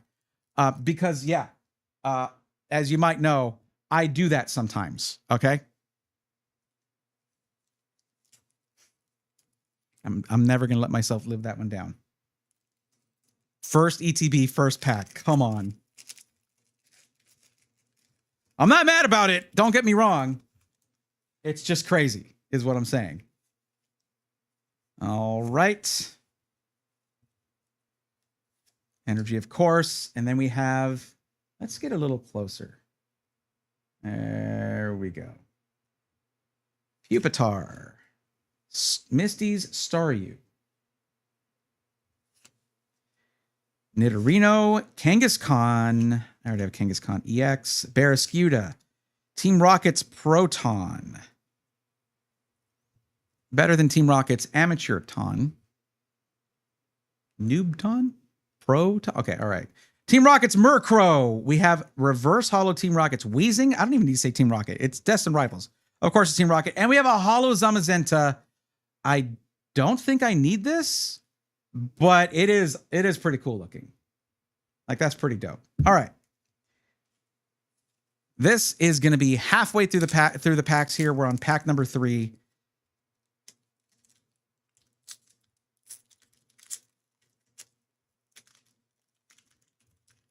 Sega, you going to go with me to Card Party in Dallas? It's in September, early September. We'll live stream the whole thing, man. It'd be awesome. And yes, I'll have the backpack.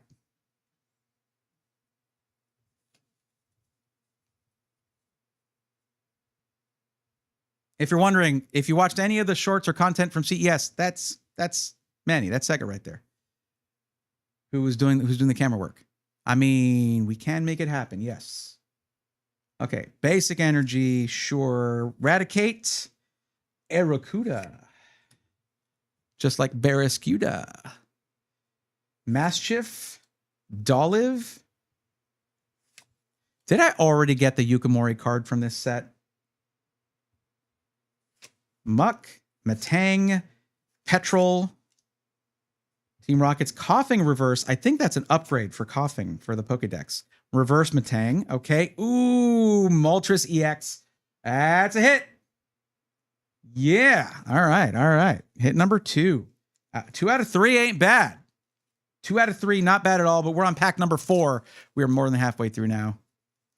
Andrew, this is meant for you to be able to enjoy this without having to spend any money. I'm sharing my dopamine with y'all. Sharing the dopamine hit.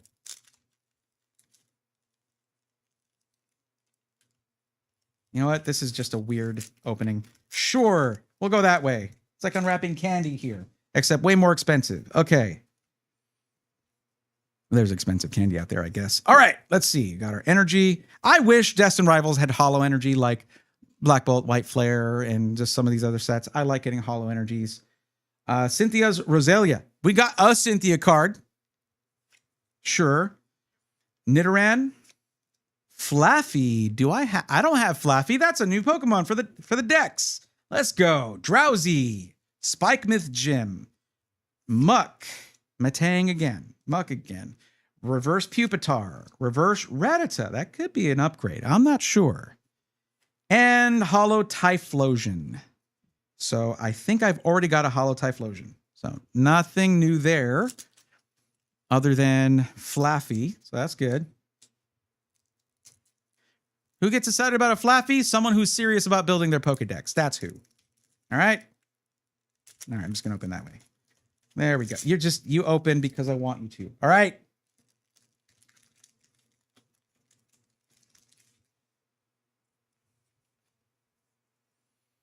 I'm sad that so much of my just yapping is going to get cut out to make these the length of a short. What are you going to do? Energy. Toadstool. Let's get this centered and focused. I should get away from like autofocus once I'm actually going through the pack. Okay, Toadstool. Another Impidimp. I wonder if I can get a reverse of this. Buizel. Porygon. I might need to get more Destined Rivals because of that Impidimp. Just to pull a reverse of it, if they have one. Team Rocket's Petrol. Misty Starmie, Hippowdon, reverse small of Yukimori. We got a reverse hollow Yukimori card. Let's go. That's awesome. I think I already have this, but it's just a common non-reverse, non-foil card. That's great. Yukimori cards are the best. That's just great. Okay, that's a hit. That's going in the hit stack. Reverse Phoebus. That might be an upgrade too. And we got a hollow Crustle. Okay, the penultimate pack has passed. Now it's time for RGB to give us some last pack mojo. Let's see if that works out. Come on, Cynthia. You're on the pack art. Let's transcend that into the cards. The heart of the cards. That's a different IP. That's a different TCG. Yeah, different anime, different everything. All right, so some of these are just like they don't want to give away their secrets. They don't want to open up. Andrew, if this leads to you buying cards, sorry in advance. I have been told that I'm not good. That's bad. I'm bad. I'm not helping when it comes to that. Sorry. Okay. Energy. Mischief. Chingling. Fomantis is a new catch for the Pokedex, I think. Squawkabilly. Murkrow. Claydol. Already got that one. Probopass. Already got that. I like the art of this, though. It's really nice. Is that? No, it's a different one. Sao. Saw. It's really hard to read the small font. Okay. Reverse Tarantula. Cool. A spider. Great. Happy about that, I guess. Reverse Holo Skarmory. I have a Mega Skarmory EX, so that's no upgrade there. And the last card is Holo Cynthia's Roserade. Well, you know what? For 6 packs, this is not bad. I mean, yes, the Smoliv, by the way, any reverse holo Yukimori card to me is a hit because to me, they feel really hard to find. But yeah, that's our pulls from this. And, it did beat the 10, I think. The 10, we got, where were those? I don't know. It's hard to say. This is what I got out of the 10 with 5 packs, and this is what I got out of Destined Rivals with 6. So I think maybe it's about right.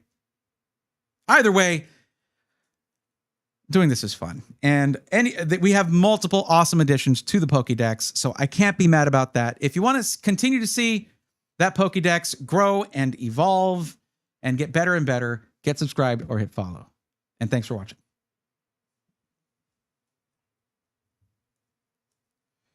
Okay. Selectivire's dope, though. Look at that. Okay. I mean, I'm not saying it's better than the Black Kyurem EX. But that's the thing. I want a Pokédex that's full of stuff like this. That's the eventual goal. And that's just going to kind of naturally happen as we keep ripping packs. Like, it's going to keep me off of just being like, I got to get this one card. I got to get these 3 cards, whatever. Although I am doing that with Mega Evolution, I guess. Yeah, I am. But it's for illustration rares, not SIRs. I can't imagine getting obsessed with like a single SIR and like the pull rates on those. I mean, this one is 1 in 1,000, I think, isn't it? 1 in 1,000 or something crazy. And the thing is, I feel kind of bad. There's people who are really, yeah. Dangerix, did you say we were chasing this? Like, man. I get it, though. I get it. It's just, I'm trying to avoid that for the content. I'm trying to avoid that in the content. Like, I don't know. It's the kind of thing, like, for individuals to do that is fine. You pursue your hobby whatever way makes you happy. And I will support that. Okay? But for making content, like for kids that might be getting into it, just like rip packs with your friends, with your family. Just have fun. Build a small build the decks, play the game. That's the thing that I would pass on to kids wanting to play the game, because you can get into playing the TCG so cheaply. And it will make you appreciate stuff like, oh man, I look at this reverse holo judge card. Like, that's going to be really fun to play in the deck that I can use that in, and stuff like that, rather than just being like, blah, blah, blah. I don't care about that. I don't know. There's a lot of ways to enjoy different hobbies. Find what works for you, but keep it healthy. You know what I mean? I mean, for one thing, I don't know anybody's financial situation. If it is not financially difficult for you to get a bunch of cards and things and open them to collect, you do your thing, you know? And then, like, whatever your bulk is, whatever that is, go to to local youth groups and clubs and things like that and donate them to kids or whatever. Like, that sounds like a great time. And I know it seems like I'm opening a lot of stuff here, but I am trying to be careful about what I buy. I'm trying to be careful about what I get, and whenever I look at something like a premium collection or a figure collection or something like that, I want it to be damaged, so I pay less. And so it's not something that would be, I don't know. It's hard to think of something like that and have it sitting in someone's warehouse or shelf or garage for like a decade for it to grow in value. But like, I try to get ones that are damaged. I also forgot to take this thing out of this, but it's already known that I have it and it's going to go into the Pokedex. I don't know. Everything you pursue, moderation of some kind, it should be there, right? That's not a hot take. Would you get the singles for Yukimori cards? Yes. Oh, and I need to show you guys what I'm doing. Yeah, there's certain Alucard, there's Yukimori cards back for like vintage sets. I can't afford to rip those to get a clay card, a clay Pokemon card. I just can't afford that. However,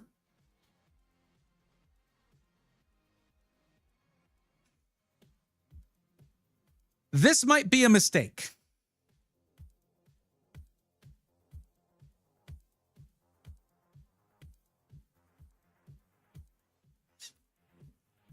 I need to get a yellow binder because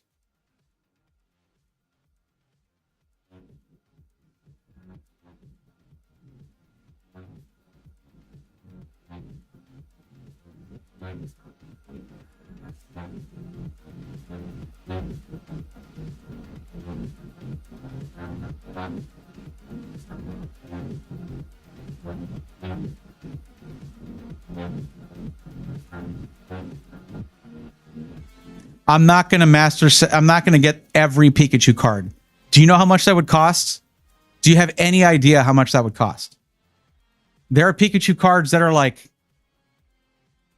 a used car, like buying a used car, okay? Or more, way more. Not happening. But that Celebrations figure collection was like,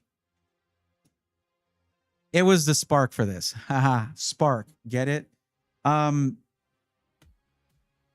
Yeah, I mean, it's crazy because you look at this and you'd be like, oh, that one's probably, this is like $3 worth. This one here is like 30. And then like, it's weird how it all mixes up. This is the one that was given to me by some people from the Pokemon company at TwitchCon that kind of started all this, by the way. Of course, it's got the #1 spot. Is it the most valuable one money-wise? No. Dangerix, I'm not dead set on getting all of them. I just want to have a Pikachu collection, not the Pikachu collection. You can see the stickers from when this was my part of my Pokedex, by the way.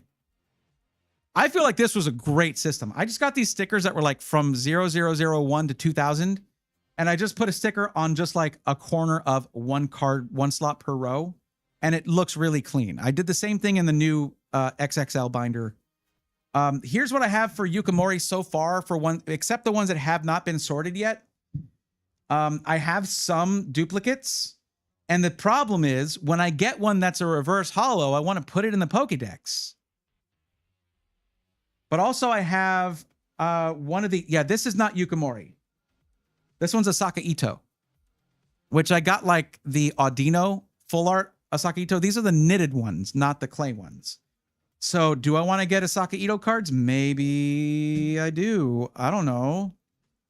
This is the EX collection so far, just extra EXs, or if I have a full art card and it replaces it, you know.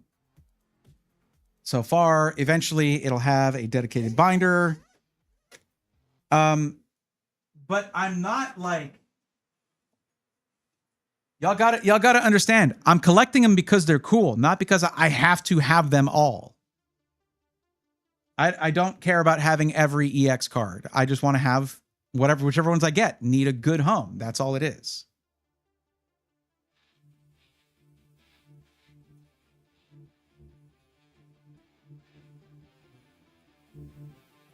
Okay, time for the time to make sure I don't get like I'm not tearing my hair out, of course, figuratively speaking, when I'm trying to figure out what stacks of cards are for what while I'm sorting all this out. Destined Rivals Booster Bundle. 2, 15, 26. I guess I need to put this in a, let me put it in a top loader here. There we go.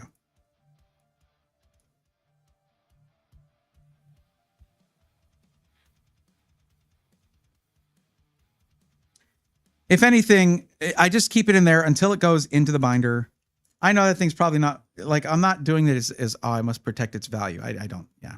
Let's open more. No, what are you talking about? It's already almost time for, you know, it like, I don't have anyone else on the list. It's getting to be that time. I love EX cards. They're so sick. Why am I holding a marker while handling cards on my... They're all like, these are in penny sleeves, yes, but...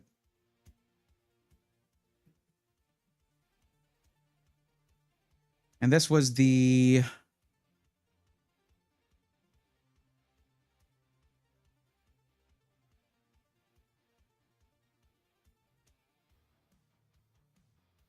That's the Iron Leaves one. And it was, again, 2, 15, 26. There we go. Is this riveting entertainment right here? Are y'all enjoying that? I'm also going to go back into each of the recording files and label those as well. Yeah. I'm trying to make it to where we can just, like, this setup here is absolutely designed to crank out short form content really fast, but with good quality. Like, that's the whole thing. Dangerix, have you seen the Pokédex yet? It's pretty nice. I didn't do a custom binder. I really wanted to, but I just realized, I was like, you know what? I have my own merch stickers. Why don't I just get that and put it on there? There you go. I don't need to pay a bunch extra for a custom binder yet. What's going to happen is once I get all 1025 Pokemon, I'll get a custom binder for it and migrate all of them over. I don't know. We'll see.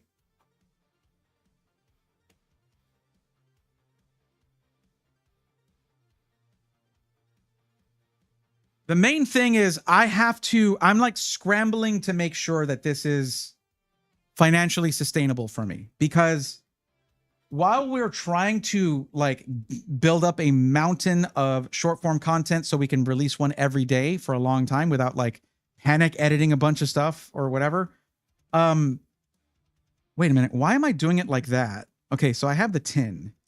I'm careful. I can put these in the tin that they're for. Okay. Let's do that. And I have the Destined Rivals kind of like deck box from the booster bundle. I can put that in. So that will be safe in there. Be careful with this, not bang that around, and it won't damage the cards at all. I need a stream or VOD of your collection. That could be fun. It's just not that impressive yet. There's some good cards in there, but like, yeah. Andrew, I love the idea of just having a full Pokédex. It feels much more achievable than chasing super rares while still having a great level of achievement. Yeah. There are some cards in there that if you just forget about money dollars, okay?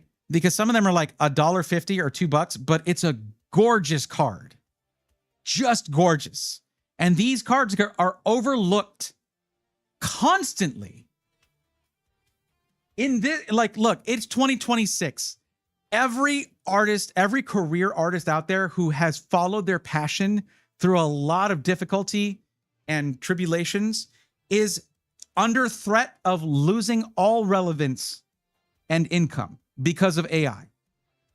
Yet still, the Pokemon Company and most TCGs, to be fair, they appreciate their artists. They credit their artists. They're using real artists for this. They feature things like there's a whole value category under alternate art.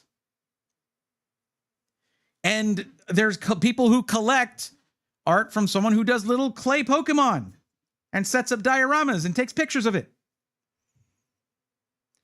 And this art is lost on a lot of collectors who will literally open a pack, shove off like 90% of it, and look at the last 2 or 3 cards. And yet maybe we'll after that turn around and be like, oh, we got to respect artists and AI is destroying everything. Okay, but how much do you value artists like yourself in your daily life, in your own hobbies? One day we'll say AI in the bottom left, Sag. I mean, yeah, I hope not. And I don't think so. I think that there's the culture around it at the Pokemon Company. I think that culture around it, and like if they do that, it's just going to devalue their own products. I think this is a safe space for artists. Trading card games. I think it's a safe space for artists. That's one of my big reasons for this. For wanting this is because like I love the art on these cards. It's so sick. It's so cool.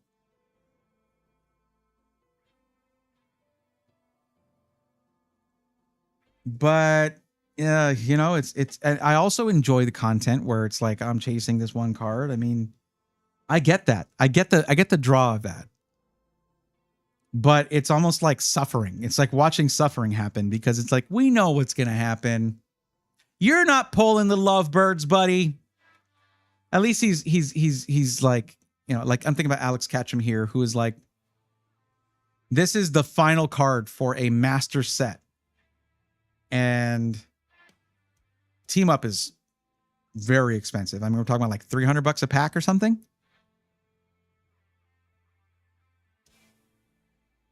How is ad revenue from shorts paying for that? There's no way.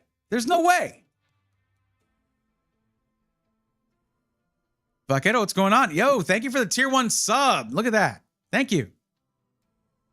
Welcome in. We're just talking about cards before, you know, just right. You know what? Let me bring out the Pokedex. It's a little bit too large for like the setup I have here, but let's open it up. Let's bring it up.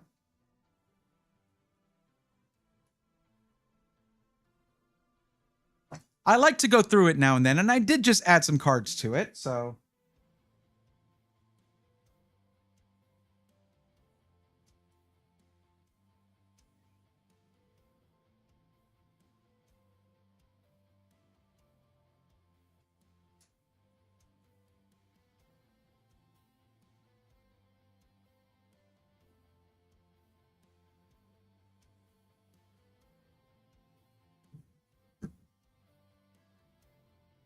Let me move this to where it's like out of the way of my hands. Oh, you got a drawing tablet. Nice. Oh, that's not going to work. That will work. Okay. So this is the reason I'm doing Mega Mondays. And this is the only like chase that I have, actually. And they're just illustration rares. Okay.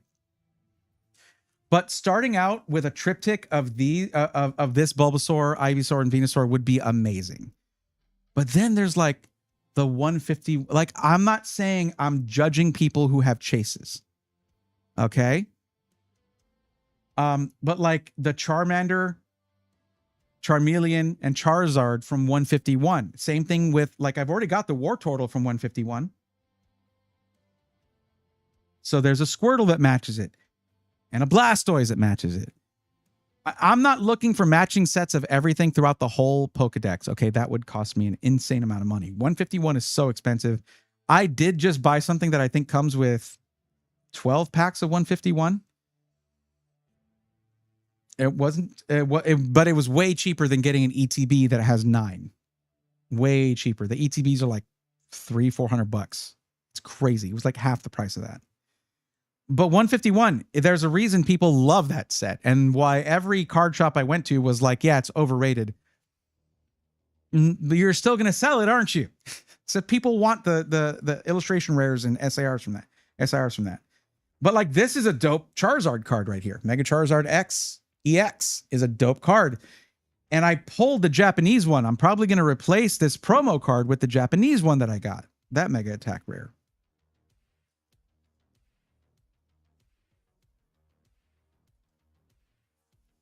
So like this, check this out.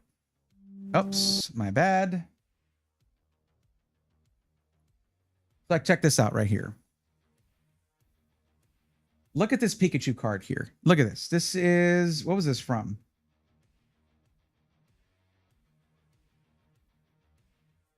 I don't remember what set this was from. I should try to remember what that's from. But here, I'll just pull it out here. Look at this. How freaking awesome of a Pikachu card is this? It's one of the most gorgeous ones I've ever seen. It's adorable. That is not affected in any way by the fact that the quality control on it sucks. Look at that. Yeah, let me see if I can get it to focus. Look at how frayed the edge of this is. Also, how skinny this border is compared to this one. I don't care. I'm not getting it in a slab. Its home is in this binder. The fact that, like, people will say, oh, that's a 9.5. So it's worth like 1/10 of what it should be. Shut up. What am I looking at here? Stop it. Why did it do that? I don't know. Okay. It got shy because I was yelling.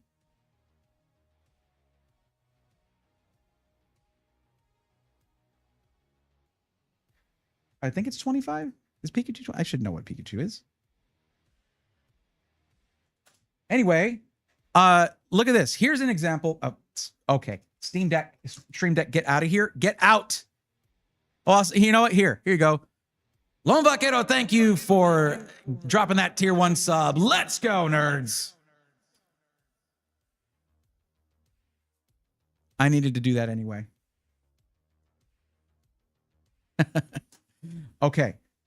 Look at, like, this Vulpix card, okay? If you're going to have a card for Vulpix, this is a gorgeous one, okay? It's like $2. That had zero bearing on how excited I was to pull this card because I knew how good it would look right there. That is beautiful art. It's a beautiful card for a great Pokemon.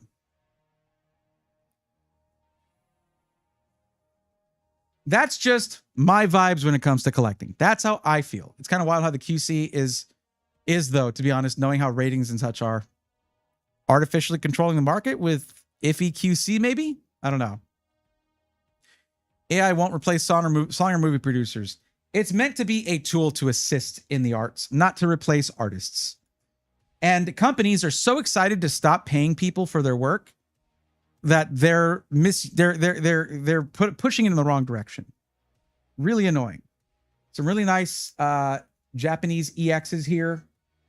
Wait, is one Chinese? I think one's Chinese. And Chinese and Japanese EXs here. Love that.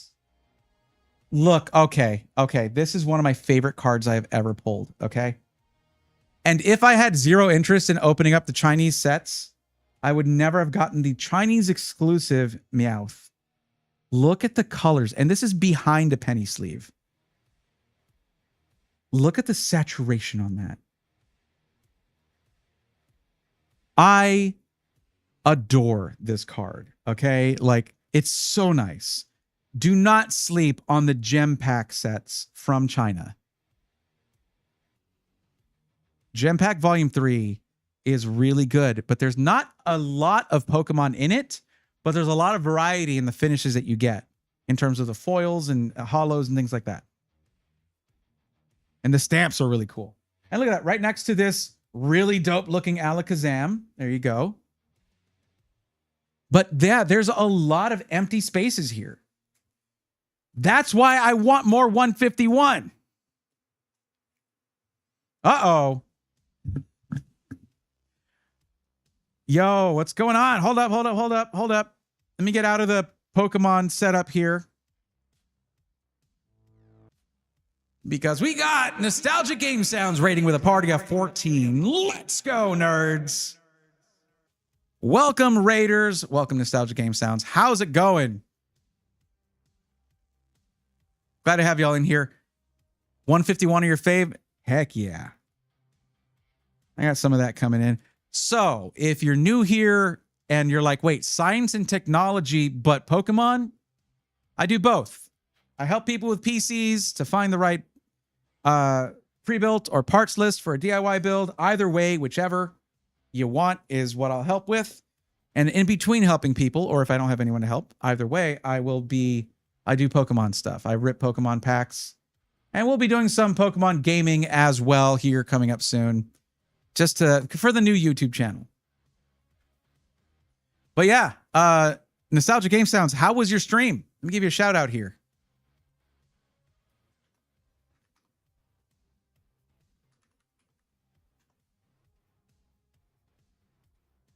I was requested to show my national Pokédex that I'm building. Which is the goal of my TCG collecting. Nice. I'll get back to it. Get this out of the way. How about the chunky binder, though? 1,088 cards in this thing that I can put. I don't have that many yet, but I mean, stream was fun. Went longer than expected. Donkey Kong 64. Oh boy. Yeah.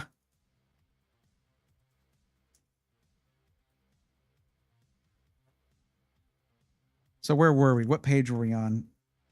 Oh yeah, I was showing off this insane Meowth card. Look at this thing. Oh yeah, also the Doug Trio. I really like Destined Rivals for cards like this. Check out the... okay, let me zoom in some here. This Psyduck is one of my favorite. This is one of the first full art cards I got, and I love this thing. Team Rocket's Doug Trio. And this Meowth. This is a Chinese market exclusive Meowth that I pulled from Gem Pack Volume 3. Look at that card. Look at that thing. Insane. So what I'm doing with this is I'm trying to just build the Pokédex. Rarity, as you can see, does not matter. Okay? We're trying to get all 1,025 Pokemon. As we continue to rip packs over time for the YouTube channel and on stream, but it's for the YouTube channel. As I get a full art card to upgrade it with, or even reverse foil or full hollow, hollow foil rare, whatever, I'll be upgrading these cards as I go until the point where if a Pokemon has a full art, it's in here. Now, am I obsessed with that? Am I going to be sad if whatever? I'm not chasing any specific cards because that just leads to sadness. I'm trying to keep this manageable emotionally. Okay, check out this. This binder is too big for my current setup. I pulled this recently from Destined Rivals. Check out the freaking insane Rapidash, where Rapidash is looking like he's there being like, Simba, remember who you are. Link the binder. It's just a Vault X XXL. I just unplugged my keyboard to fit this thing on the desk here. Vault X XXL or XXL. Dude, even look, this is just like a regular. Oh, why is there two cards in here? That's bad binder behavior. I guess because I liked like the sort of digital hollow on this that you can't really see that well. It's not showing up because of the penny sleeve, but without it looks insane. Like, look at this. This is a standard. This is a holofoil rare, but check out this Shinji Kanda Slowbro. Like, look at how insane this artwork is. So, by the way, let me say hi to everybody really quick, because I didn't do that after the... I'm sorry about that, Raiders. Y'all came in, said nice things. I didn't even take the time to say hi to you. Elot, what's up? Smog2373, welcome in. Hello, Twinkie. Hello. Right back at you. Retro Boss Fights, what's up? And everyone who came in with the raid and stuck around. Thank you for that. But so we were having this big discussion of how the Pokemon Company and a lot of TCG companies are one of the safe spaces for artists where they're not being replaced by AI. Their names are credited on every piece that they do work on, that they do art for. There are artists who have grown followings because of their Pokemon cards they've done. And it's not just Pokemon, it's other TCGs as well. But there are many reasons to collect, to collect TCG stuff. trading card games, just different things. To me, one of the best is for the artwork because there are some insanely gorgeous cards here. And what makes me sad is watching, like, I love watching Pokemon content of all kinds, including ripping packs for TCG. But there's something about when it's like, oh, we're just going to toss away all these other cards and see if I got a hit. Oh, I didn't. This sucked. It was a waste. Let's go to the next one. Oh, no hit. Oh, look, we got a hit, but it's not the one I wanted, so it still sucks. That is entertaining, but it takes the soul out of this. But I'm new to this, so like, what do I know, right? We'll see. We'll see how I feel after doing it for a couple of years. You should get or make a binder themed around Pokemon. You mean like my Pokedex? I mean, there are Pokemon themed binders out there. This is based on this Vault X one is all about protecting the cards. So acid-free plastics, no 3-ring binder. You don't want a 3-ring binder. It can and very likely will damage your cards. This is a weather-resistant zipper and outside here. This is from Vault X. Now, will I eventually customize this? Maybe. I actually know a company that makes a laser printer or laser. It's like a laser engraving or something like that that can actually put a custom etching into this. Probably going to do that myself if I can get my hands on that printer for other projects too. But it's all about protecting the cards. So yeah, look. Okay. Can we look at this matching row of EV-V, Vaporeon V, Jolteon V, and Flareon V? All from the same set. That's dope. And I cheated to get it because there was a box set of EV and Evolutions that had all of the Evolution V cards. So, but at the same time, check out this Journey Together Articuno.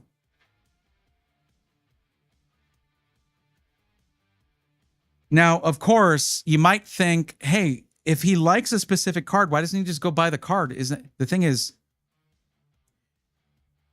if you've played Pokemon,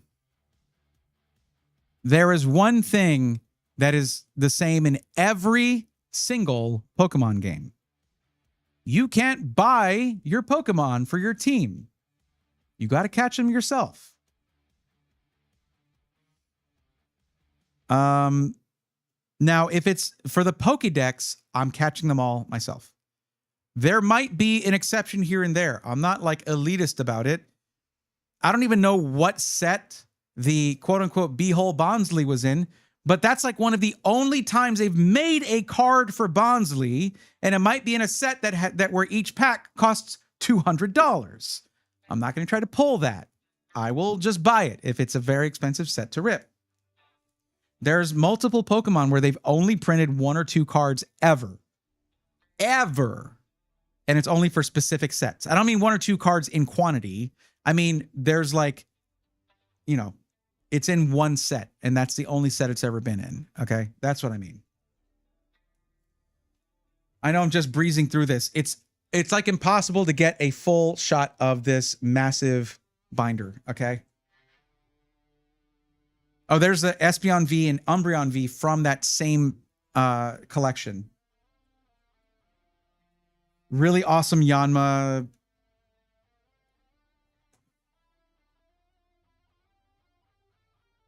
This Delibird is gorgeous. All right. Just recently got the Mega Skarmory EX. This is from a Chinese. This is from the Chinese set. This is from the Chinese Gem Pack Volume 3. I need to find another Pokemon from that has the one of the crazy hollow patterns on it. Or the stamp.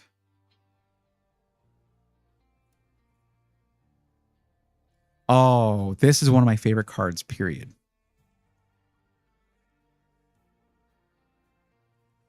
Alucard in the mainline games, okay? Red and blue let you buy some for tokens. Okay, yes, sure. You know the main theme, though, is you got to catch them all, right? You can tell me that gotta catch them all is not like the tagline for Pokemon. This is one of my favorite cards I have pulled, period. Are there more valuable Gardevoir cards? Yes. But SSR, Shiny Secret Rare. This thing is so dope. I can't believe I pulled this thing. It's super awesome. And it's like textured too. It's really cool. Look at these two. So I'm going to pull these out. Okay. This is Ninjask and Shedinja, right? So check this out. Two really cool full art cards, right? Well,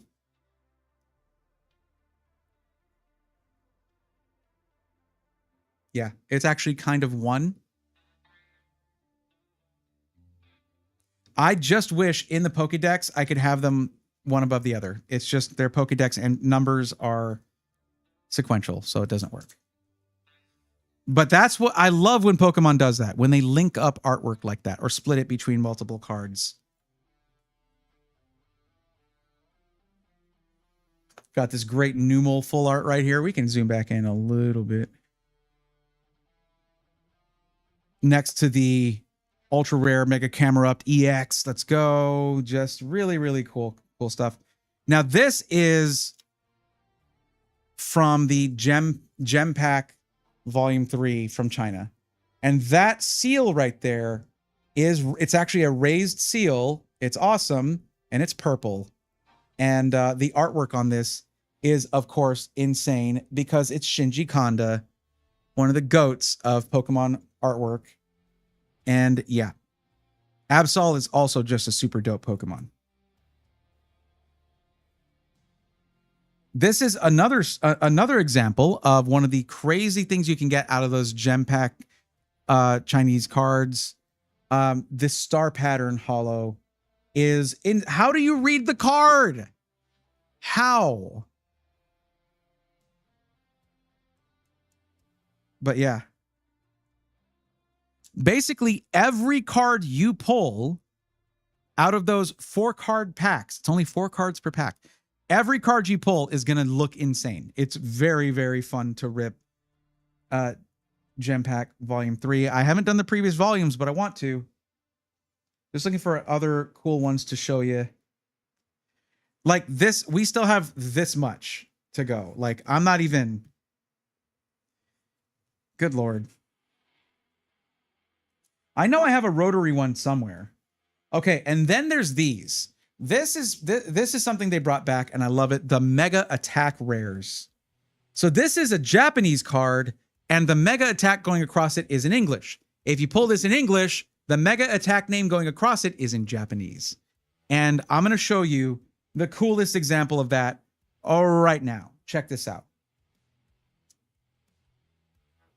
So this was a promo card, right? This is the Mega Charizard X EX Mega Attack Rare promo card, right? It's a promo, but it's the English card, so the attack going across it is in Japanese.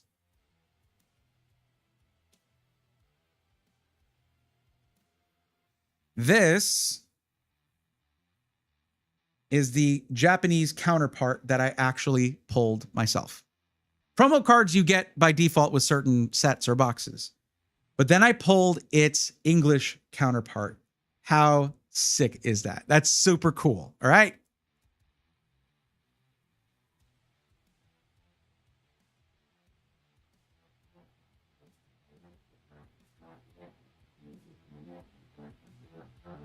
Actually, I should swap these. Yeah, I'm going to swap these.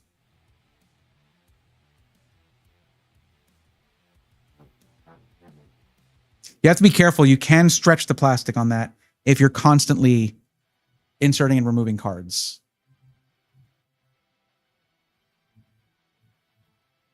You don't read it. You just say what it does, and your opponent tries to verify. They look at the card and immediately mesmerized. It's like a flashbang in a Pokemon card. So yeah, I'm replacing the card in the Pokédex that was just a promo card that I was guaranteed to get if I bought a certain product I'm replacing it with a new penny sleeve. That one's a little bit not perfect. There we go. Brand new, minty, fresh. I'm replacing it with the one I had to pull myself.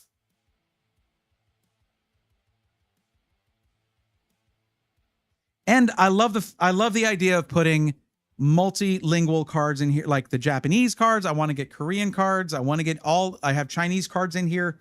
I want to get every language I can in here. So it's not a national Pokedex. It's an international Pokedex. I think there's 12 or 13 or 15 languages that they print Pokemon cards in. I'm not sure.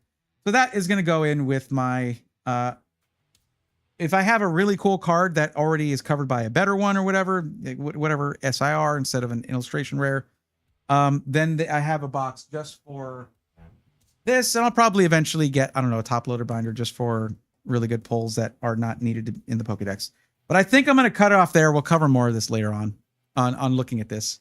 I did that long enough, I think. And it looks like I actually have 0 viewers on YouTube. Like actually every YouTube viewer left while I was doing that. Oh no, there's 2. There's 2. Never mind. My bad. Wow. Twitch likes Pokemon. YouTube, I don't think so. I don't think they like it as much.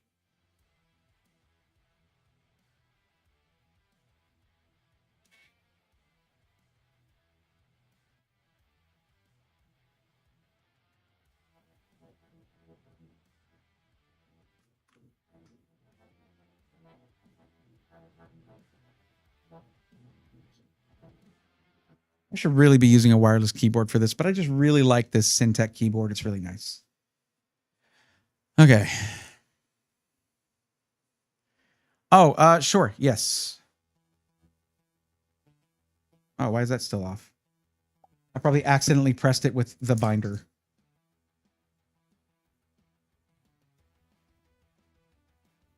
So are these are drop downs here? Oh yeah. Okay. See, some of these will be in here already, right?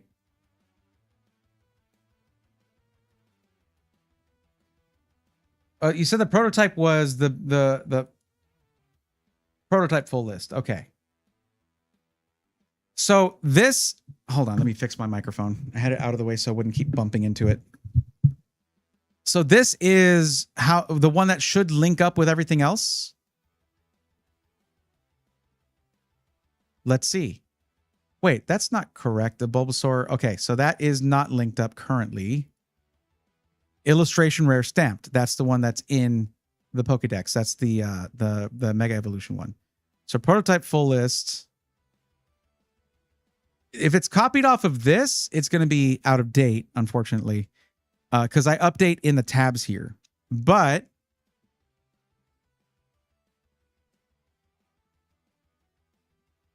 so if I switch to illustration rare, and I guess if it's a box topper, I guess it's technically a promo card, but it doesn't say promo. It just says stamp. It just has a stamp on it. So if we go here, oh, I made the stamped thing. I made that. I'll just say promo then. And then I don't, that's pretty, oh no, it's promo here. There we go. Let me get rid of this one. Illustration rare promo. Now, what does that do here? Okay, it's not linked up yet. I just want to make sure I had an idea of what you wanted to do with the full list before, making it too complex and then having to make a ton of stuff. I think I prefer having all of it in one column. And then if there's more and more things, like I just expand this, I just double click it and it expands rather than having 2 drop downs that have some redundancy. You know what I mean? But I guess this is rarity. And then this is like technical things like whether it's an EX or a V or VMAX, V star. So separating those does make sense. Level of rarity and then like technical info of the card, like card level, right? GX, EX, Mega EX. I get that. See where I went in and manually added stuff like gem stars because I called it that because it's gem pack and it's a star hollow. Like, I guess it's like I need to know I don't suppose I need to, but it helps me track which of these cards are from gem pack volume, not the volume, but like from gem packs, from the Chinese sets, and which type. There are so many hollow patterns and things. Like, I think I made gem stamped a thing, but only in the ones where I have like Absol. Like, look here, Absol. I've made gem stamp there for that purple stamp that Absol has. And I have like 2 other Pokemon that have that. So I just made it again in the other tabs. It's a lot. I know it's a lot. It's a lot. I know. John Paul Bacon, I appreciate you being here. And oh, suddenly there's 15 people on YouTube. Maybe it just freaked out for a second. Crazy. Dangerix, I appreciate that. That was only up to like 300 or 300 or 400 in the Pokedex.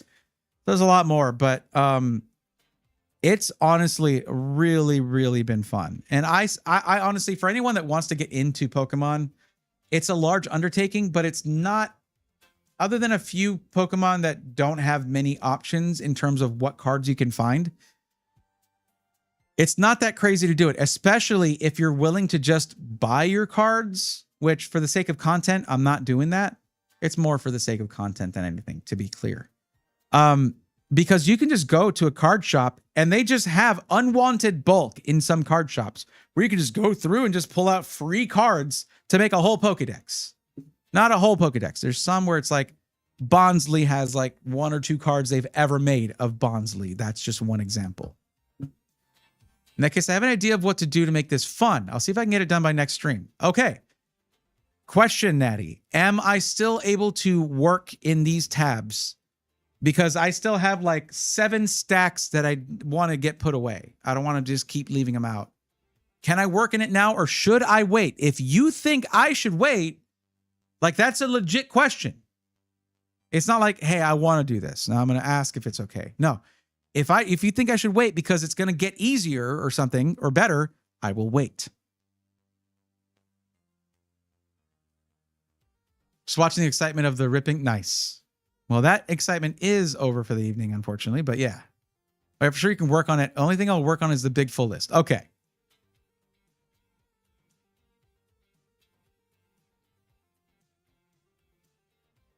Where am I? Where am I?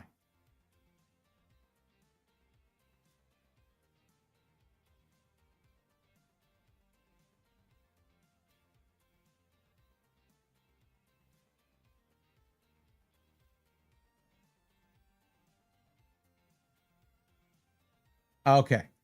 All right. It's that time, everybody. If you're watching on Twitch, please stay with me. We're going to raid my buddy Chris, friend of the channel. Awesome dude from Coalition Gaming. So we're going to do that. So give me 90 seconds of your time so we can go appreciate a friend of mine. Accidental rhyme, but, you know, bars. We're fine with it. Okay, and we'll be back on Tuesday for more of this, more things, more computer stuff, more Pokemon stuff, probably. So alphabetizing going to stay as they are? Okay, cool. Perfect. That does help for any Japanese stacks that I'm working with. Yeah, let's go raid my buddy, Coalition Chris. I don't always get to catch him on here, so I'm happy to be able to do that now.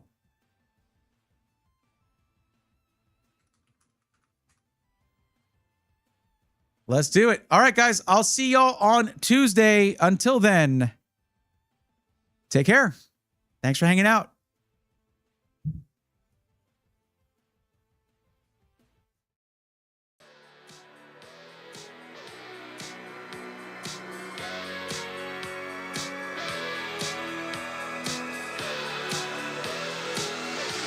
Let's go, nerds.